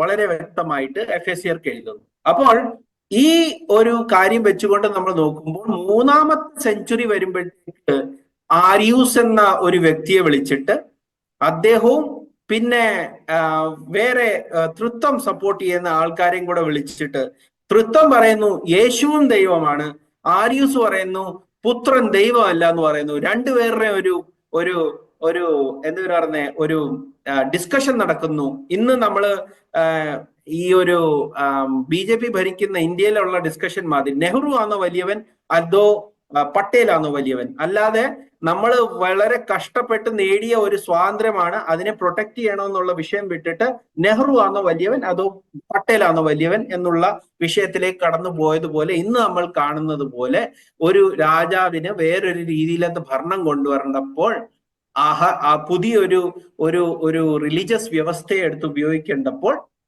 വരുന്ന ചർച്ചയാണ് നെഹ്റു ആണോ അതോ പട്ടേലാണോ വലിയവൻ. അപ്പൊ ഇത് നമുക്ക് അറിയാം എന്തുകൊണ്ടാണ് അവർ ഈ ചർച്ച അവിടെ നടത്തിയെന്നുള്ളത്. കോൺസ്റ്റന്റൈനെ സംബന്ധിച്ചോളം അദ്ദേഹത്തിന് ഒരു മതരാഷ്ട്രം ഉണ്ടാക്കണമായിരുന്നു. ആ മതരാഷ്ട്രത്തിന് ഒരു മതസംഹിത വേണമായിരുന്നു. ആ മതസംഹിത വേണ്ടതിന് അന്ന് ഉള്ള ദുരുപദേശങ്ങളായ തൃത്വവും പിന്നെ ഈ ഇന്നത്തെ നമ്മൾ ജഹോവാസ് വിറ്റ്നസ് എന്ന് പറയുന്ന മാതിരി ആരിയൂസിനെ രണ്ടുപേരും വിളിച്ചിട്ട് ഒരു ചർച്ച നടത്തുന്നു. എന്നിട്ട് അവിടെ ഡിസൈഡ് ചെയ്യുന്നു അല്ല ട്രിനിറ്റിയാണ് കുറച്ചുകൂടെ ആ ആരിയൂസ് പറയുന്ന കാര്യത്തെക്കാട്ടിൽ കുറച്ചുകൂടെ വലുത് എന്ന് അവിടെ സ്ഥാപിച്ചു. അപ്പൊ അതാണ് ഫസ്റ്റ് കൗൺസിൽ ഓഫ് നൈസിയയില് ആർച്ച് ബിഷപ്പ് അലക്സാണ്ടർ ഓഫ് അലക്സാന്ദ്രിയയുടെ ഇതും അത്തനേഷ്യസും പിന്നെ ഈ ഒരു ആരിയൂസും തമ്മിലുണ്ടായ ഒരു വലിയ ചർച്ചയാണ് ഈ നിഖ്യയിൽ. അതിനകത്ത് തൃത്വക്കാരാണ് ജയിച്ചത്. ആ തൃത്വം ഒരു ഒഫീഷ്യൽ കോൺസെപ്റ്റായി പുതിയ റോമ ഭരണത്തിന്റെ റോമ എന്ന യെരുശലേം ഭരിച്ച യെരുശലേമിനെ 70 AD നശിപ്പിച്ച എന്നിട്ടും പത്രോസ് എന്ന ആദ്യത്തെ അപ്പോസ്തോലനെ തന്റെ ആദ്യത്തെ ബിഷപ്പ് എന്ന് വിളിക്കുന്ന ആ ഫോൾസ് ആയ ചർച്ചിന്റെ ഭാഗമാണ് ഈ ഒരു തൃത്വം എന്ന സംഹിത. നമുക്കറിയാം ഈ സംഖ്യാപുസ്തകം അതിന്റെ 23:19 വ്യാജം പറയുവാൻ ദൈവം മനുഷ്യനല്ല, അന്ന് അനുതപിപ്പാൻ അവൻ മനുഷ്യപുത്രനുമല്ല. അപ്പൊ ദൈവം എന്ന ഒരു അവസ്ഥ അല്ലെങ്കിൽ ദൈവം എന്ന ആത്മാവ് മനുഷ്യനുമല്ല മനുഷ്യപുത്രനുമല്ല. എന്നാൽ ദൈവത്തെ സംബന്ധിച്ചോളം സകലത്തിലും വ്യാപിക്കുന്ന, സകലത്തെയും നിയന്ത്രിക്കുന്ന, സകലത്തിലും നിറഞ്ഞു നിൽക്കുന്ന, സകലത്തിന്റെയും സൃഷ്ടാവായ ദൈവം ആ സൃഷ്ടാവ് എന്ന നിലയിൽ പിതാവായിരിക്കുന്നു. അതുകൊണ്ട് ദൈവത്തിന് മനുഷ്യനെ പുത്രനായിട്ടോ അല്ലെങ്കിൽ പ്രവാചകനായിട്ടോ ഉപയോഗിക്കാൻ ദൈവത്തിന് സാധിക്കുമെന്ന് ആ ഒരു കാര്യമാണ് നമുക്ക് ഈ ഒരു ഏകപുത്രനിൽ കൂടെ ദൈവത്തിന്റെ പുത്രന്മാരാകുവാൻ വേണ്ടി വിളി കിട്ടുന്നതെന്നും ദൈവത്തിന് ഒരു പുത്രൻ മാത്രം അങ്ങനെയല്ല, ഏകപുത്രൻ എന്ന അവസ്ഥ ദൈവം തന്നെ ഒരു മനുഷ്യ സ്വരൂപത്തിൽ, അതായത് അദൃശ്യനായ ദൈവത്തിന്റെ ദൃശ്യരൂപത്തിൽ ഈ ലോകത്തിൽ വന്നു എന്നുള്ള കാര്യമാണ് നമ്മൾ പൂർണ്ണമായി വിശ്വസിക്കുന്നത്. അത് വചനത്തിൽ ഉള്ളത് തന്നെ നമ്മൾ വിശ്വസിക്കുന്നു. അപ്പോൾ നമ്മൾ കാണുന്നു ഇവിടെ മോഡലിസം എന്ന് പറഞ്ഞാൽ ജനറൽ ഡിക്ഷണറി തന്നെ പറയുന്നു doctrine that the persons of the Trinity only are 3 modes or aspects of the divine nature of revelation of God. അതായത് ദൈവത്തിന്റെ അഭിവ്യക്തി അല്ലെങ്കിൽ ദൈവത്തിന്റെ വെളിപ്പാട് എന്നുള്ള കാര്യമാണ് മോഡലിസത്തെ പറ്റി ഡിക്ഷണറി പോലും പറയുന്നത്. അത് തെറ്റാണോ? അത് ഒരേ ദൈവം, പിതാവായിരിക്കുന്ന ദൈവം പുത്രനിൽ കൂടെ സംസാരിക്കുകയും പല പുത്രന്മാരിൽ കൂടെ പരിശുദ്ധാത്മാവ് എന്ന നിലയിൽ സംസാരിക്കുകയും ചെയ്യുന്നത് അത് ഒരേ ദൈവത്തിന്റെ 2 ഓപ്പറേഷൻ അല്ലയോ? അതാണ് നമ്മൾ വിശ്വസിക്കുന്നതും നമ്മൾ അതുകൊണ്ടാണ് ഇതിനെ ഡിഫെൻഡ് ചെയ്യുന്നത്. വേറെ എന്താണ് നമുക്ക് പറയാനുള്ളത്? ദൈവം ആത്മാവാണ് എന്ന് ബ്രദർ സൈമൺ വളരെ വ്യക്തമായിട്ട് പറഞ്ഞു. നമ്മൾ യോഹന്നാൻ 4:24 കാണുന്നു. ദൈവം ഒരു ആത്മാവ് മാത്രം എന്ന് 1 കൊരിന്ത്യർ 12 വളരെ വ്യക്തമായിട്ട് പറയുന്നു. അപ്പൊ 1 കൊരിന്ത്യർ 12 പറയുന്നു ഒരേ ആത്മാവിന്റെ പ്രവർത്തനത്താൽ ദൈവം പല പ്രവർത്തനങ്ങൾ അല്ലെങ്കിൽ മോഡ്സ് ഓഫ് ഓപ്പറേഷൻ അല്ലെങ്കിൽ മാനിഫെസ്റ്റേഷൻ, ഒരേ ആത്മാവ് പല രീതിയിൽ പലരിലും പ്രവർത്തിക്കുന്നു. ആത്മാവ് ഒരു ആത്മാവ് മാത്രം, ദൈവം അല്ലെങ്കിൽ കർത്താവ് ഒരുവൻ മാത്രം. അപ്പോൾ ഇത് വളരെ വ്യക്തമായിട്ട് 1 കൊരിന്ത്യർ 12 പറയുന്നു. പിന്നെന്താണ് പറയുന്നത്? എന്നാൽ ഇത് എല്ലാം പ്രവർത്തിക്കുന്നത് താൻ ഇച്ഛിക്കുന്നത് പോലെ അവനവന് അതത് വരം പകർത്തി കൊടുക്കുന്ന ഒരേ ആത്മാവ് തന്നെ. അതെന്ന് വെച്ച് കഴിഞ്ഞാൽ ഒരേ ആത്മാവിന്റെ മോഡ്സ് ഓഫ് ഓപ്പറേഷൻ, അതായത് ഒരേ ആത്മാവിന്റെ പല പ്രവർത്തനം, പല രീതിയിൽ, പല ദൈവത്തിന്റെ സൃഷ്ടിയിൽ. അത് ദൈവം മനുഷ്യനെ കൊണ്ടാകാം. ദൈവം നമ്മൾ കാണുന്നു ബലാമിന്റെ ഇതിൽ, സംഖ്യാപുസ്തകത്തിൽ തന്നെ ബലാമിന്റെ ഇതിൽ ദൈവം കഴുതയിൽ കൂടെ സംസാരിക്കുന്നു. പ്രവാചകൻ സംസാരിക്കാത്തപ്പോൾ ദൈവം കഴുതയിൽ കൂടെ സംസാരിക്കുന്നു. അതുകൊണ്ട് ദൈവം ഒരു മൃഗമായി തീരുമോ, അല്ലെങ്കിൽ ദൈവം ഒരു സൃഷ്ടിയായി തീരുമോ? അല്ല. ദൈവം ആ ഒരു സൃഷ്ടിയെ ദൈവത്തിന്റെ ആയുധമായിട്ട് ഉപയോഗിക്കുന്നു. ആ ദൈവത്തിന്റെ ആയുധമാകുമ്പോൾ ആരാണ് അതിൽ കൂടെ സംസാരിക്കുന്നത്? ദൈവത്തിന്റെ ആത്മാവാണ് സംസാരിക്കുന്നത്. ദൈവം വെറും ആ ഒരു വ്യക്തി അല്ലെങ്കിൽ ആ ഒരു മനുഷ്യനെ ദൈവം ഉപയോഗിക്കുന്നു. അതുകൊണ്ടാണ് കർത്താവ് മറ്റേ കർത്താവിന്റെ നാമത്തിൽ വന്നവൻ വാഴ്ത്തപ്പെട്ടവൻ എന്ന് പറയുമ്പോൾ അവിടെ പലരും പറയുന്നു, റബ്ബി നിന്റെ ശിഷ്യന്മാരെ മിണ്ടാതിരിപ്പാൻ പറയുമെന്ന് പറഞ്ഞ ദൈവം പറയുക, കല്ലിൽ കൂടെ, ഇന്ന് ഇവർ സംസാരിച്ചില്ലെങ്കിൽ കല്ലിൽ കൂടെ സംസാരിക്കും. അതുകൊണ്ട് ദൈവം കല്ലാകുമോ? ഒരിക്കലുമില്ല. ദൈവത്തിന് ഏത് രീതിയിലും തന്റെ സൃഷ്ടിയെ ഉപയോഗിക്കുവാനും ആ സൃഷ്ടിയിൽ കൂടെ ദൈവത്തിന് സംസാരിക്കുവാനും സാധിക്കും. അതുകൊണ്ട് ദൈവത്തിന്റെ ഒരേ ആത്മാവിന്റെ പല മോഡ്സ് ഓഫ് ഓപ്പറേഷൻ ആണ്. അതുകൊണ്ട് മോഡലിസം എന്ന് പറഞ്ഞ് അദ്ദേഹം നമ്മളെ മാറ്റാൻ നോക്കി, പക്ഷെ ഒരിക്കലുമല്ല. ദൈവം ഒരു ആത്മാവായതുകൊണ്ട് ഒരേ ആത്മാവിന്റെ പല പ്രവർത്തനം തന്റെ സൃഷ്ടിയിൽ കൂടെയാണ്. അതുകൊണ്ട് ദൈവം നമ്മളെ സംബന്ധിച്ചോളം ഏകൻ മാത്രമാണ്, ഒരു ആത്മാവാണ്. Thank you. Thank you very much. Thank you. വളരെ വ്യക്തമാണ് മറുപടി. ഇവിടെ 2 കൊരിന്ത്യർ ചാപ്റ്റർ 4:3 പറയുകയാണ്, ദൈവപ്രതിമയായ ക്രിസ്തുവിന്റെ തേജസ്സിന്റെ ഉള്ള സുവിശേഷം ശോഭിക്കാതിരിക്കേണ്ടതിന് ദൈവം അവിശ്വാസികളുടെ ഹൃദയം കുരുടാക്കിയെന്ന്. അപ്പൊ ദൈവത്തിന്റെ പ്രതിമയാണ്, ഇമേജ് ഓഫ് ഗോഡ് ആണ് യേശു ക്രിസ്തു എന്ന് വ്യക്തമായി പൗലോസ് പല സ്ഥലത്തും പറഞ്ഞിട്ടുണ്ട്, ഇവിടെയും പറയുന്നുണ്ട്. അപ്പോൾ അത് വിശ്വസിക്കാത്ത ആളുകൾ യാക്കോബ് 2:19 പറയുന്നത്, പിശാചും ദൈവം ഏകനെന്ന് വിശ്വസിക്കുന്നു എന്നൊരു വിറയ്ക്കുകയും ചെയ്യുന്നു. അപ്പൊ ദൈവത്തെ ഏറ്റവും കൂടുതൽ അടുത്തറിയുന്നത് മനുഷ്യനേക്കാൾ ഉപരി അത് പിശാചാണ്. പിശാചും ദൈവം ഏകനാണെന്ന് വിശ്വസിക്കുകയും വിശ്വസിച്ച് വിറയ്ക്കുകയും ചെയ്തു. അപ്പൊ ദൈവത്തെ വിശ്വസിക്കുന്നത് എന്താണ്? ദൈവത്തിന്റെ പ്രതിമയാണ്, ദൈവത്തിന്റെ പ്രത്യക്ഷമായ ഇമേജ് ആണ് എന്ന് ബൈബിൾ വളരെ വ്യക്തമായി പുതിയ നിയമത്തിലും പ്രസ്താവിക്കുന്നുണ്ട്. എന്നിട്ട് അത് അവിശ്വസിച്ചിട്ട്, പിശാച് വിശ്വസിക്കുന്ന കാര്യം പോലും അവിശ്വസിച്ചിട്ട്, ഇസ്രായേൽ വിശ്വസിക്കുന്ന കാര്യം അവിശ്വസിച്ചിട്ട്, ആ ഏക ദൈവത്തിന് 3 വ്യക്തികളെ സ്ഥാപിക്കാൻ പരിശ്രമിച്ചിട്ട് ഇന്ന് വരെയും അവർക്ക് സ്ഥാപിച്ച് തെളിയിക്കാൻ കഴിഞ്ഞിട്ടില്ല.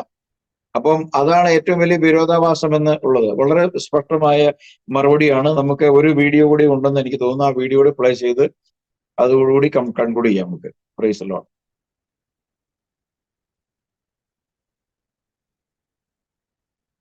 പിതാവ് പുത്രനല്ല, പുത്രൻ പരിശുദ്ധാത്മാവ് അല്ലെങ്കിൽ 3 ദൈവങ്ങളുണ്ടോ? പിതാവ് പുത്രൻ പരിശുദ്ധാത്മാവ് എന്നതിൽ പിതാവ് പുത്രനല്ല, പുത്രൻ പരിശുദ്ധാത്മാവല്ല, 3 സമനിത്യരായ സമതുല്യരായ 3 പേരാണ്. ആ 3 പേരും സർവശക്തൻ, സർവജ്ഞാനി, സർവവ്യാപി ഇത്യാദി ഗുണഗണങ്ങളിൽ അധിഷ്ഠിതരുമാകുമ്പോൾ അത് ബഹുദൈവ വിശ്വാസം അല്ലേ? ഇതാണ് ചോദ്യം. അത് ബഹുദൈവ വിശ്വാസം അല്ലേ?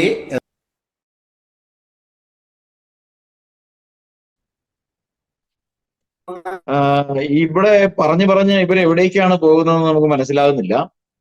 അപ്പോ സമനിത്യരും സമതുല്യരുമായ 3 ദൈവങ്ങൾ ഉണ്ട് എന്ന് പറയുക. എന്നിട്ട് ഒപ്പം പറയുകയാണ് ആ 3 ദൈവങ്ങളും ഒന്നാണ്. മനുഷ്യന്, അതായത് നമുക്കൊരു 4ാം ക്ലാസ്സിൽ 2ാം ക്ലാസ്സിൽ പഠിക്കുന്ന കുട്ടിക്ക് മനസ്സിലാക്കാൻ കഴിയുന്ന രീതി പോലും ഇവരുടെ ട്രിനിറ്റിക്കില്ല. കാരണം പിതാവ് പുത്രനല്ല, പുത്രൻ പരിശുദ്ധാത്മാവല്ല, പരിശുദ്ധാത്മാവ് പിതാവുമല്ല. ഇവരെല്ലാം 3 പേരും വ്യത്യസ്തരാണ്. 3 പേർക്കും ആരംഭമില്ല, അവസാനമില്ല. 3 പേരും സർവശക്തന്മാരാണ്. എന്നാൽ പുതിയ നിയമത്തിലേക്ക് വരുമ്പോൾ പുത്രൻ പറയുകയാണ് എന്റെ പിതാവ്. അപ്പം ഇത് പിതാവ് പുത്രനേക്കാളും വലിയവൻ, ിനേക്കാളും ഇതാണ് എന്ന് പറയുന്നു. ട്രിനിറ്റിയിൽ രണ്ടാമത്തവൻ, ത്രിത്വക്കാരുടെ വേർഷനിൽ രണ്ടാമത്തവൻ പറയുന്നു പിതാവ് എന്നേക്കാൾ വലിയവനാണ്. അപ്പൊ എവിടെയാണ് ദൈവം ഈ ആദിയിൽ ദൈവം ആകാശവും ഭൂമിയും സൃഷ്ടിച്ചു എന്ന് പറയുന്ന ആ ദൈവം ഏകനാണ്. അവിടെ ദൈവങ്ങൾ സൃഷ്ടിച്ചു എന്ന് പറയുന്നില്ല. ആ മൂന്ന് പേരും ദൈവങ്ങളാണെന്ന് അവകാശപ്പെടുന്നവര് പുതിയ നിയമത്തിലേക്ക് വരുമ്പോൾ ഇതിൽ രണ്ടാമൻ പറയുകയാണ് എന്റെ പിതാവ് എന്നേക്കാൾ വലിയവനാണ്. അപ്പോ പിതാവ് നിശ്ചയിച്ചിരിക്കുന്ന കാലങ്ങളെ സംബന്ധിച്ച് അറിയേണ്ടത് നിങ്ങൾക്കുള്ളതല്ല എന്നും പറയുന്നുണ്ട്. അപ്പം ഇത്തരം കാര്യങ്ങൾ ആശയപരമായി ഒരിക്കലും യോജിക്കാൻ കഴിയാത്ത ഉദാഹരണങ്ങളും സമനിത്യരും സമതുല്യരും എന്നൊക്കെ പറയുന്ന ഈ വാദങ്ങളൊന്നും ഇന്ന് വരെയും ഇവർക്ക് സത്യസന്ധമായിട്ട് സ്ഥാപിക്കാൻ ബൈബിളിൽ നിന്ന് കഴിഞ്ഞിട്ടില്ല. എന്നാൽ നമ്മൾ ഉപയോഗിക്കുന്നതും അവരുപയോഗിക്കുന്നതും ആയ ഇതേ ബൈബിളിൽ വളരെ സ്പഷ്ടമായി നമുക്ക് കാണാൻ കഴിയും ദൈവം ഏകനാണ്. ആ ഏകനാണ് എന്ന് ദൈവത്തിന്റെ വചനത്തെ വ്യക്തമായി ബൈബിളിനകത്ത് തന്നെ ദൈവം വ്യക്തമായി സാക്ഷീകരിച്ചിട്ടുണ്ട്. എന്നിരുന്നാൽ കൂടിയും ഭൂരിഭാഗം വരുന്ന ക്രിസ്തു സഭകൾ എന്ന് സ്വയം അവകാശപ്പെടുന്നവർ ദൈവത്തിന് പോലും അറിയത്തില്ലാത്ത ഒരു ട്രിനിറ്റി ആവിഷ്കരിച്ച് ദൈവത്തിന്റെ തലയിൽ ചാർത്തി കൊടുക്കുക. അപ്പം ദൈവം ഏകനാണ് ഏകനാണ് ഏകനാണെന്ന് പ്രസ്താവിക്കുന്ന ബൈബിൾ കൈവശം വെച്ചുകൊണ്ട് അല്ല, ദൈവം ത്രിയേകനാണ്, നിങ്ങൾ 3 പേരുണ്ട്, നിങ്ങൾ 3 പേർക്കും 3 പേരും നിങ്ങൾക്ക് ആരംഭമില്ലാത്തവരാണ്, 3 പേർക്കും അവസാനമില്ല, 3 പേരും സമനിത്യരാണ്, സമതുല്യരാണ്, 3 പേരും തമ്മിൽ ആശയവിനിമയം ചെയ്യുന്നുണ്ട് എന്നൊക്കെ പറയുന്ന ഈ ഭോഷ്ക്ക് ഇതിനെ വ്യക്തമായി തെളിയിച്ചു തരാൻ ഇന്നും ഇവർക്ക് കഴിഞ്ഞിട്ടില്ല. എന്നിട്ടും ഇവർ ഈ കാര്യങ്ങൾ പറയുന്നത് അവസാനിപ്പിച്ചിട്ടില്ല. ഇതിനെ സംബന്ധിച്ച് ഇവർ ഈ ദൈവത്തിന്റെ കോ ഈക്വൽ ആൻഡ് കോ എറ്റേണൽ എന്ന് പറയുന്ന കാര്യത്തെ സംബന്ധിച്ച് കുറച്ചുകൂടി വ്യക്തമാക്കി പറയാനായിട്ട് വേണ്ടിയിട്ട് ഞാൻ ബ്രദർ വിൽസനോട് ആവശ്യപ്പെടുകയാണ്.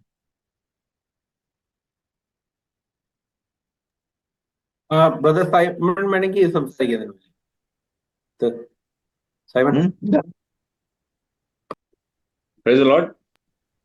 അപ്പൊ നമ്മളെ ഈ മോഡലിസത്തിനെ ഒന്ന് ഇത് ഞാൻ പറയുന്നത്, ബൈബിൾ പറയുന്നത് എന്ന് പറഞ്ഞാൽ നമ്മള് മനുഷ്യരെ സൃഷ്ടിച്ചേക്കുന്ന ദൈവത്തിന്റെ ഇമേജ് എന്ന് പറയുമ്പോൾ സെയിം മോഡലിലാണ് സൃഷ്ടിച്ചേക്കുന്നത് എന്നുള്ള രീതിയിലാണ് നമ്മൾ വരുന്നത്. Is A image. ഓക്കെ, അപ്പൊ നമ്മള് കാണാൻ വേണ്ടി പറയുവാണെങ്കിൽ ദൈവം എങ്ങനെ കാണാൻ ഇത് ആവുന്നെന്ന് പറയുമ്പോൾ ഇമേജ് എന്ന് പറയുമ്പോഴത്തേക്ക് ഇപ്പൊ നമ്മള് ഇമേജ് എന്ന് പറയുന്ന മിററിനകത്ത് നമ്മൾ കാണുമ്പോഴത്തേക്ക് എങ്ങനെ ഇരിക്കുന്നത് ആ രീതിയിൽ തന്നെ ആണ് നമ്മൾ പറയുന്നത്. അപ്പൊ നമ്മളുടെ ലൈഫിൽ തന്നെ നമുക്കറിയുന്ന ദൈവത്തിനെ പറ്റിയൊക്കെ സംസാരിക്കുമ്പോഴത്തേക്ക് ഈ ബൈബിളിനകത്ത് എഴുതാത്ത കാര്യങ്ങളൊക്കെ അവർ സംസാരിച്ച് വരുമ്പോഴത്തേക്ക് നമുക്ക് നമ്മളെ തന്നെ ഒന്ന് അനലൈസ് ചെയ്ത് കഴിഞ്ഞാൽ മനുഷ്യനായിട്ടുള്ള ബന്ധത്തിൽ ഒരു മനുഷ്യൻ പിതാവുമാണ് എന്ന് പറഞ്ഞാൽ അവന്റെ മക്കൾക്ക് വേണ്ടി അവൻ ഒരു പിതാവാണ്. എന്നാ അപ്പനും അമ്മയ്ക്ക് വേണ്ടി അവൻ ഒരു മകനാണ്. ഓക്കെ, ഭാര്യയ്ക്ക് വേണ്ടി ഭർത്താവാണ്, ഒരു ആത്മാവുള്ള ഒരു വ്യക്തിയാണ്. ഓക്കെ, അപ്പൊ അങ്ങനെ വരുമ്പോഴത്തേക്ക് ആ മോഡലിൽ തന്നെ നമ്മൾ നോക്കുകയാണെങ്കിൽ നമ്മൾ ഈ പറയുന്ന വാക്കുകൾ പിതാവ്, പുത്രൻ, ആത്മാവ്, ഭർത്താവ് ഇതൊക്കെ യൂസ് ചെയ്യുമ്പോൾ ഇത് ബന്ധത്തിലാണ്, ഇത് നമുക്ക് ഒരു മനുഷ്യനായിട്ടുള്ള ബന്ധത്തിലാണ് ഈ കാര്യങ്ങൾ വരുന്നത്. അങ്ങനെ തന്നെ ദൈവം നമ്മളുടെ പിതാവ് ആവുന്നത് ഏത് മോഡലിലാന്ന് പറഞ്ഞാൽ ദൈവം നമ്മുടെ പിതാവ്, ദൈവം ആത്മാക്കളെ സൃഷ്ടിച്ച് എല്ലാ ആത്മാക്കളെ സൃഷ്ടിച്ചുകൊണ്ട് ദൈവം പിതാവാന്ന് പറയുന്നത്. ആ പിതാവ് തന്നെ, ആത്മാവായ പിതാവ് തന്നെ മനുഷ്യനെ പോലെ ജഡത്തിൽ പ്രത്യക്ഷപ്പെട്ടുകൊണ്ട് പുത്രൻ എന്ന് പറഞ്ഞാൽ പുത്രന്മാരാണ് ജഡവും രക്തവും ഉള്ളവര്. ഓക്കെ, ആ ഒരു മോഡൽ ആണ് ഇവർ ഈ മോഡലിസം എന്ന് പറഞ്ഞിട്ട് ഒരു പേര് കൊടുത്തിട്ട് അത് തൃത്വമാണ് റൈറ്റ്, മോഡലിസം റോങ് ആണ് പ്രൂവ് ചെയ്യാൻ നോക്കുമ്പോഴത്തേക്ക് അവർക്ക് പറ്റുന്ന ഒരു ഇതെന്ന് പറഞ്ഞു കഴിഞ്ഞാൽ അവർ ബേസിക് മനുഷ്യന്റെ ഒരു മോഡലിൽ തന്നെ തെറ്റിപ്പോവുക. മനുഷ്യന് അത് സാധിക്കാമെങ്കിൽ ദൈവത്തിന് എന്താ അത് സാധിക്കാത്തെന്നുള്ളൊരു സാമാന്യ ഇതുപോലും മനുഷ്യന് സാധിക്കും. ഒരേ മനുഷ്യനെ തന്നെ പിതാവാനും ഒക്കും, പുത്രനാനും ഒക്കും, ആത്മാവായിട്ട് ഇരിക്കുമ്പോൾ തന്നെ അതൊരു വ്യക്തിയായിട്ട് ഇരിക്കുന്ന ഒരു പേരുള്ള ഒരു വ്യക്തിയായിട്ട് ഇരിക്കുന്നു. പക്ഷെ ദൈവത്തിന് അത് സാധിക്കത്തില്ല. ദൈവം പ്രാവായിട്ട് ഇറക്കുമ്പോഴത്തേക്ക് അത് പരിശുദ്ധാത്മാവാന്ന് പറയും. പ്രാവ് പോലെ, അഗ്നി പോലെ, ഓക്കെ, അല്ലെങ്കിൽ ഒരു ഒരു ഒരു ഒരു ഒരു കഴുതയിലൂടെ സംസാരിക്കുമ്പോഴത്തേക്ക് കഴുതയെന്നും പറയാം, കഴുതയാ സംസാരിച്ചെന്നും പറയാം. ഓക്കെ. പക്ഷേ അവർക്ക് അത് മനസ്സിലാവുന്നില്ല. ദൈവം ആത്മാവാണ്. ദൈവത്തിന് ഏത് രീതിയിലും എവിടുന്നും ആ ഒരു ഒരു ഒരു മോശ കണ്ടപ്പോഴത്തേക്ക് ബേണിംഗ് ബുഷിൽ നിന്നാണ് അത് ആ ശബ്ദം കേട്ടത്. അപ്പൊ ഒരു ബേണിംഗ് ബുഷ് ആണെന്ന് ചോദിച്ചു കഴിഞ്ഞാൽ അല്ല, ദൈവം ആത്മാവാണ്. അപ്പൊ ഇങ്ങനെ ഒരു അവസ്ഥയിൽ നിന്നാണ് ഇവർക്ക് മനസ്സിലാകാത്തതുകൊണ്ട് ഇവരിങ്ങനെ ഓരോരോ കാര്യങ്ങൾ പറഞ്ഞിങ്ങനെ അത് ആൾക്കാരെ കൂടുതൽ കൺഫ്യൂസ് ചെയ്തിട്ട് ലാസ്റ്റ് പറയുന്നത് കഴിഞ്ഞാൽ തൃത്വം നിങ്ങൾക്ക് മനസ്സിലാവത്തില്ല, തൃത്വം മനസ്സിലാവണമെങ്കിൽ സെമിനാരി വല്ലതും പോയി പഠിക്കണം എന്നുള്ള രീതിയിലാക്കിയിട്ട് അവരെ ഇതങ്ങ് ആക്കുക. എന്ന് പറഞ്ഞാൽ സെമിനാരിയിലാണ് ഈ ഔട്ട് ഓഫ് സിലബസ് ബൈബിളിനകത്ത് ഇല്ലാത്ത സാധനങ്ങൾ പഠിപ്പിച്ചിട്ട് അത് വിശ്വസിക്കാനും എനിക്ക് ദൈവം അങ്ങനെ എനിക്ക് ഇത് ചെയ്ത് എന്നിട്ട് പിന്നെ പറയുന്നത് പറഞ്ഞാൽ ഞാൻ സ്വർഗത്തിൽ, പല ആൾക്കാർ പറയുന്നത് ഞാൻ സ്വർഗത്തിൽ ചെന്നപ്പോൾ ഞാൻ വേറെ ആരെയും കണ്ടില്ല, യേശുവിനെ മാത്രമേ കണ്ടിട്ടുള്ളൂ. ആ വാഗോണ്ട് തന്നെ അവർ പറയുകയും ചെയ്യും. ഓക്കെ. ഇത് പറയുവാണെങ്കിൽ അവർക്ക് കിട്ടിയ ആത്മാവിനെയാണ് നമ്മൾ പരിശോധിക്കേണ്ടത്. അതാണ് ആ ആത്മാവ് ശരിയാവുമ്പോഴത്തേക്ക് തന്നെത്താനെ ഇതെല്ലാം ശരിയായിക്കോളും. ഇത് പറയാനുള്ളത് എന്ന് പറഞ്ഞാൽ നമ്മൾ എത്ര ഇവരോട് പറഞ്ഞ് മനസ്സിലാക്കിയാലും ബൈബിളിനകത്ത് ഇല്ലെന്ന് അവർ തന്നെ സ്വീകരിച്ചാലും അവർക്ക് ഈ സാധനം സ്വീകരിക്കാൻ ഒക്കാത്തതിന്റെ എന്ന് പറഞ്ഞാൽ ഇപ്പൊ ജോസ് പാസ്റ്റർ പറഞ്ഞ പോലെ തന്നെ സാത്താനെ വരെ അറിയാം ദൈവം ഏകനാണെന്നുള്ളത്. ഓക്കെ. പക്ഷെ വളരെ ഒരു ഒരു എന്താ പറയുന്നത്, ഇതാണ് വിശ്വാസികളാന്ന് പറഞ്ഞ് നടക്കുന്ന ആൾക്കാർക്ക് ദൈവം ആണെന്ന് സ്വീകരിക്കാൻ അവർ റെഡിയില്ല. അവർക്ക് ആ ഒരു അത്രയ്ക്കും എന്ന് പറഞ്ഞാൽ അതിനു വേണ്ടി അത് ഞങ്ങളുടെ സഭയുടെ വിശ്വാസമല്ല, സഭയാണ് നമ്മളെ പഠിപ്പിച്ചേക്കുന്നത്, സഭയ്ക്കാണ് ബൈബിൾ നൽകപ്പെട്ടേക്കുന്നത്, ഇങ്ങനത്തെയൊക്കെ മുടന്ന ന്യായങ്ങൾ അവർ പറയുന്നതല്ലാതെ ബൈബിളിനകത്ത് ഇങ്ങും പറയുന്നത് ഞാൻ മാത്രം, ഞാനല്ലാതെ വേറൊരു രക്ഷിതാവും ഇല്ലെന്ന് പറയുന്നുണ്ട്. എന്റെ മുമ്പേ ഒരു ദൈവം ഇല്ല, എന്റെ പിന്നെ ഒരു ദൈവം ഇല്ലെന്ന് ബൈബിൾ ക്ലിയർ ആയിട്ട് വ്യക്തമായി പറയുമ്പോൾ യേശു പറയുന്നത് ഞാനും പിതാവും ഒന്നാന്ന് പറയുമ്പോഴത്തേക്ക് എന്നെ കണ്ടവൻ പിതാവിനെ കണ്ടു മറിഞ്ഞു ഇരിക്കുന്നെന്ന് യേശു പറയുമ്പോഴത്തേക്ക് അല്ലല്ല, അങ്ങനല്ല. പിതാവ് വേറെ വ്യക്തി, പുത്രൻ വേറെ വ്യക്തി, ഇങ്ങനെയൊക്കെ ഇടുന്നവര് സംസാരിക്കാൻ വേണ്ടി ഏത് ആത്മാവിൽ നിയന്ത്രിക്കപ്പെടുന്നു എന്നുള്ള കാര്യം ഇവരെവിടെ എത്തും? ഈ സ്വർഗത്തിൽ എത്തുമ്പോൾ സിംഹാസനം ഒന്നേ ഉള്ളു. ആ സിംഹാസനത്തിൽ ഇരിക്കുന്നവൻ ദൈവവും നമ്മുടെ കുഞ്ഞാട് എന്ന് പറഞ്ഞാൽ കുഞ്ഞാട് തന്നെ നമ്മുടെ ദൈവം എന്നുള്ള ഒരു അറിവാണ് നമുക്ക് റെവലേഷനകത്ത് കാണുന്നത്. പക്ഷെ ഇവർക്ക് ഒന്നാമൻ രണ്ടാമൻ. പക്ഷെ ബൈബിളിനകത്ത് പറയുന്നത് Jesus is what first and last എന്നാണ് പറഞ്ഞിരിക്കുന്നത്. ഫസ്റ്റും ജീസസ് തന്നെയാണ്, ലാസ്റ്റും ജീസസ് ആണ്. ഓക്കെ. അതുമല്ല ഇവരുടെ പ്രകാരം ഈ സാത്താൻ ആരുമായിട്ടാണ് മത്സരിച്ചത്? പിതാവിനോടാണ്, പുത്രനോടാണ്, പരിശുദ്ധാത്മ, 3 വ്യക്തികൾ അവിടെ ഉണ്ടായിരുന്നെങ്കിൽ ആരെയാ കമ്പീറ്റ് ചെയ്തത് സേറ്റൻ? 3 പേരെയാണോ കമ്പീറ്റ് ചെയ്തത്? അല്ല, ഒരിക്കലും അല്ല. ദൈവത്തിനെക്കാളിലും ശ്രേഷ്ഠനാവാനാണ് നോക്കിക്കുന്നത്. അവിടെ ദൈവം ഏകനുമാണ്, ദൈവത്തിനെക്കാളിലും ശ്രേഷ്ഠനാവാൻ നോക്കിയപ്പോഴാണ് സാത്താനെ ഈ ഭൂമിയിലോട്ട് എറിയപ്പെട്ടത്.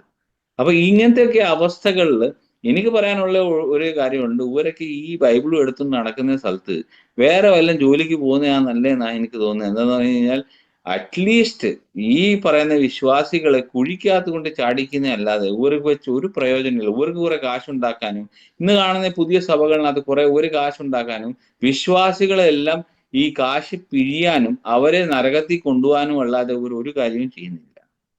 ഓക്കെ. വളരെ ദയനീയമായ സ്ഥിതിയാണ്. ഇതിനകത്ത് വീഴാത്ത 99% ക്രിസ്ത്യാനി ഇന്ന് അത് വീണേക്കുക. അതുകൊണ്ടാണ് നമ്മൾ പറയുന്നത് വിശ്വാസം, കർത്താവിന്റെ 2ാം വരവ് വരുമ്പോഴത്തേക്ക് വിശ്വാസം കണ്ടെത്തുമോ എന്നുള്ളൊരു ചോദ്യം ഇന്ന് ഇതുകൊണ്ടാണ്. എന്താന്ന് പറഞ്ഞാൽ മിക്ക ക്രിസ്ത്യാനി എന്ന് പറയുന്നവർ ഈ തൃത്വം ഇതൊക്കെ പറഞ്ഞിട്ട് നടക്കുവാണ്. അവർക്ക് വിശ്വാസം യഥാർത്ഥ ദൈവം ആരാന്നറിയാത്തതുകൊണ്ട് ദൈവം ഇവരെ അറിയാൻ പോകുന്നില്ല, ഇവരെ ആരെയും ദൈവം അറിയാൻ പോകുന്നില്ല, എന്ന് ദൈവത്തിനെ ഇവർ അറിഞ്ഞിട്ടില്ല.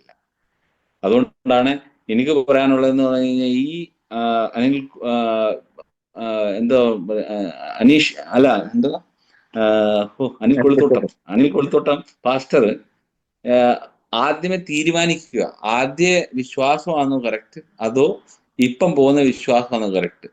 എന്നിട്ട് ഇതെങ്കിലും മനസ്സിലാക്കി ഇനി വരുന്ന കാലങ്ങളിൽ, ഈ ശേഷിക്കുന്ന കാലങ്ങൾ, കർത്താവ് 2ാമത് വരുന്ന ഈ കാലഘട്ടത്തിന്റെ മുമ്പേ വിശ്വാസികളെ യഥാർത്ഥ സത്യം പഠിപ്പിക്കാൻ തുടങ്ങുക. ഓക്കെ. എനിക്ക് ഇത്രേ പറയാനുള്ളൂ. ഇനി എന്തെങ്കിലും ഉണ്ടോ ചോദിക്കാൻ? Thank you. അതിനോട് കൂടെ ഞാൻ ആഡ് ചെയ്യാൻ ആഗ്രഹിക്കുന്നത് ബേസിക്കലി അദ്ദേഹം ഈ പറയുന്ന ഒരു കാര്യം ആ, ഈ ആ, വചനം ആ, ഈ 7 വചനം നമ്മളിപ്പം വെളിപ്പാട് പുസ്തകത്തിൽ കാണുന്നു. മൂന്നാമത്തെ അധ്യായത്തില്, രണ്ടാമത്തെ മൂന്നാമത്തെ അധ്യായത്തിൽ സഭകളെ പറ്റി പറയുമ്പോൾ അവർ വിശ്വാസം കാത്തു എന്നുള്ള കാര്യം പറയുമ്പോൾ പറയുന്നു, ഏത് വിശ്വാസമാണ് അവർ കാത്തത്? അവർ വചനം കാത്തു എന്ന് പറയുന്നു. വചനം കാത്തത്, ഏത് വചനമാണ് അവർ കാത്തത്? അന്ന് അപ്പോസ്തലന്മാരിൽ കൂടെ ലഭിച്ച വചനത്തെ പറ്റിയാണ് കർത്താവായ യേശു ക്രിസ്തു പറയുന്നത്. അതുകൊണ്ടാണ് ഇച്ചിരി കട്ടിയായിട്ടുള്ള വാക്യമാണെങ്കിലും ഞാൻ ഈ സമയത്ത് എടുത്ത് ഉപയോഗിക്കുന്നത്. വെളിപ്പാട് പുസ്തകത്തിന്റെ 22-ാമത്തെ അധ്യായത്തിന്റെ അതിന്റെ 15-ാമത്തെ വാക്യമാണ്. അതിനകത്ത് പറയുന്ന ഒരു കാര്യമുണ്ട്.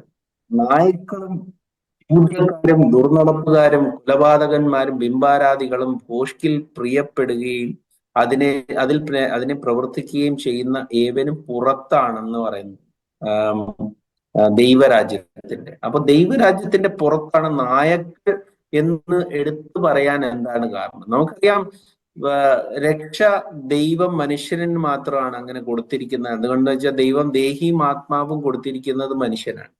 അപ്പം രക്ഷ മനുഷ്യനുള്ളതാണെന്നുള്ള കാര്യം നമുക്ക് വളരെ വ്യക്തമായിട്ട് അറിയാം. എന്തുകൊണ്ടാണ് അപ്പം നായ്ക്കൾ എന്ന് പറയുന്നത്? നമുക്ക് പറയാം, നായ്ക്കൊരു സ്വഭാവമാണ്. ഉള്ള സ്വഭാവം എന്ന് പറഞ്ഞു കഴിഞ്ഞാൽ, യജമാനൻ ആഹാരം കൊടുക്കുന്ന യജമാനനോടാണ് നായ്ക്ക് എപ്പോഴും പ്രീതി. ഇപ്പൊ നായെ സംബന്ധിച്ചോളം എന്ന് പറഞ്ഞാൽ, ഇന്നൊരു യജമാനൻ മാറി ആ യജമാനൻ ഫുഡ് കൊടുക്കാതെ മറ്റേ അടുത്തുള്ള ഒരു യജമാനൻ ഫുഡ് കൊടുത്തു കഴിഞ്ഞാൽ നായ അവിടെ പോയി വളരെ ഈ പേഷ്യൻസോടെ ആ ഒരു പുതിയ യജമാനന് ഇത് ചെയ്യും. എന്താന്ന് വെച്ച് കഴിഞ്ഞാൽ, ആഹാരം കൊടുക്കുന്നത് ആരാണോ അതാണ് നായയെ സംബന്ധിച്ചോളം യജമാനൻ. നമുക്ക് കഷ്ടം തോന്നും നമ്മൾ പറയുമ്പോൾ, വചനത്തിനകത്ത് എന്തുകൊണ്ടാണ് അത് ഇട്ടേന്ന് പറഞ്ഞു കഴിഞ്ഞാൽ, വയറിന് വേണ്ടി ഈ പ്രവൃത്തി ചെയ്യുന്നവര് ആരും ഇതുകൊണ്ട് രക്ഷിക്കപ്പെടത്തില്ലെന്നുള്ള കാര്യമാണ്. അപ്പൊ ആദ്യം എന്നെ സംബന്ധിച്ചോളം ഞാൻ പറയും, അദ്ദേഹം വളരെ വ്യക്തമായിട്ട് ശക്തമായിട്ടും കർത്താവ് ക്രിസ്തു തന്നെ ഒരു ഏകൻ, തൃത്വം തെറ്റാണെന്നും എല്ലാം പഠിപ്പിച്ച ആളാണ്. ഇന്ന്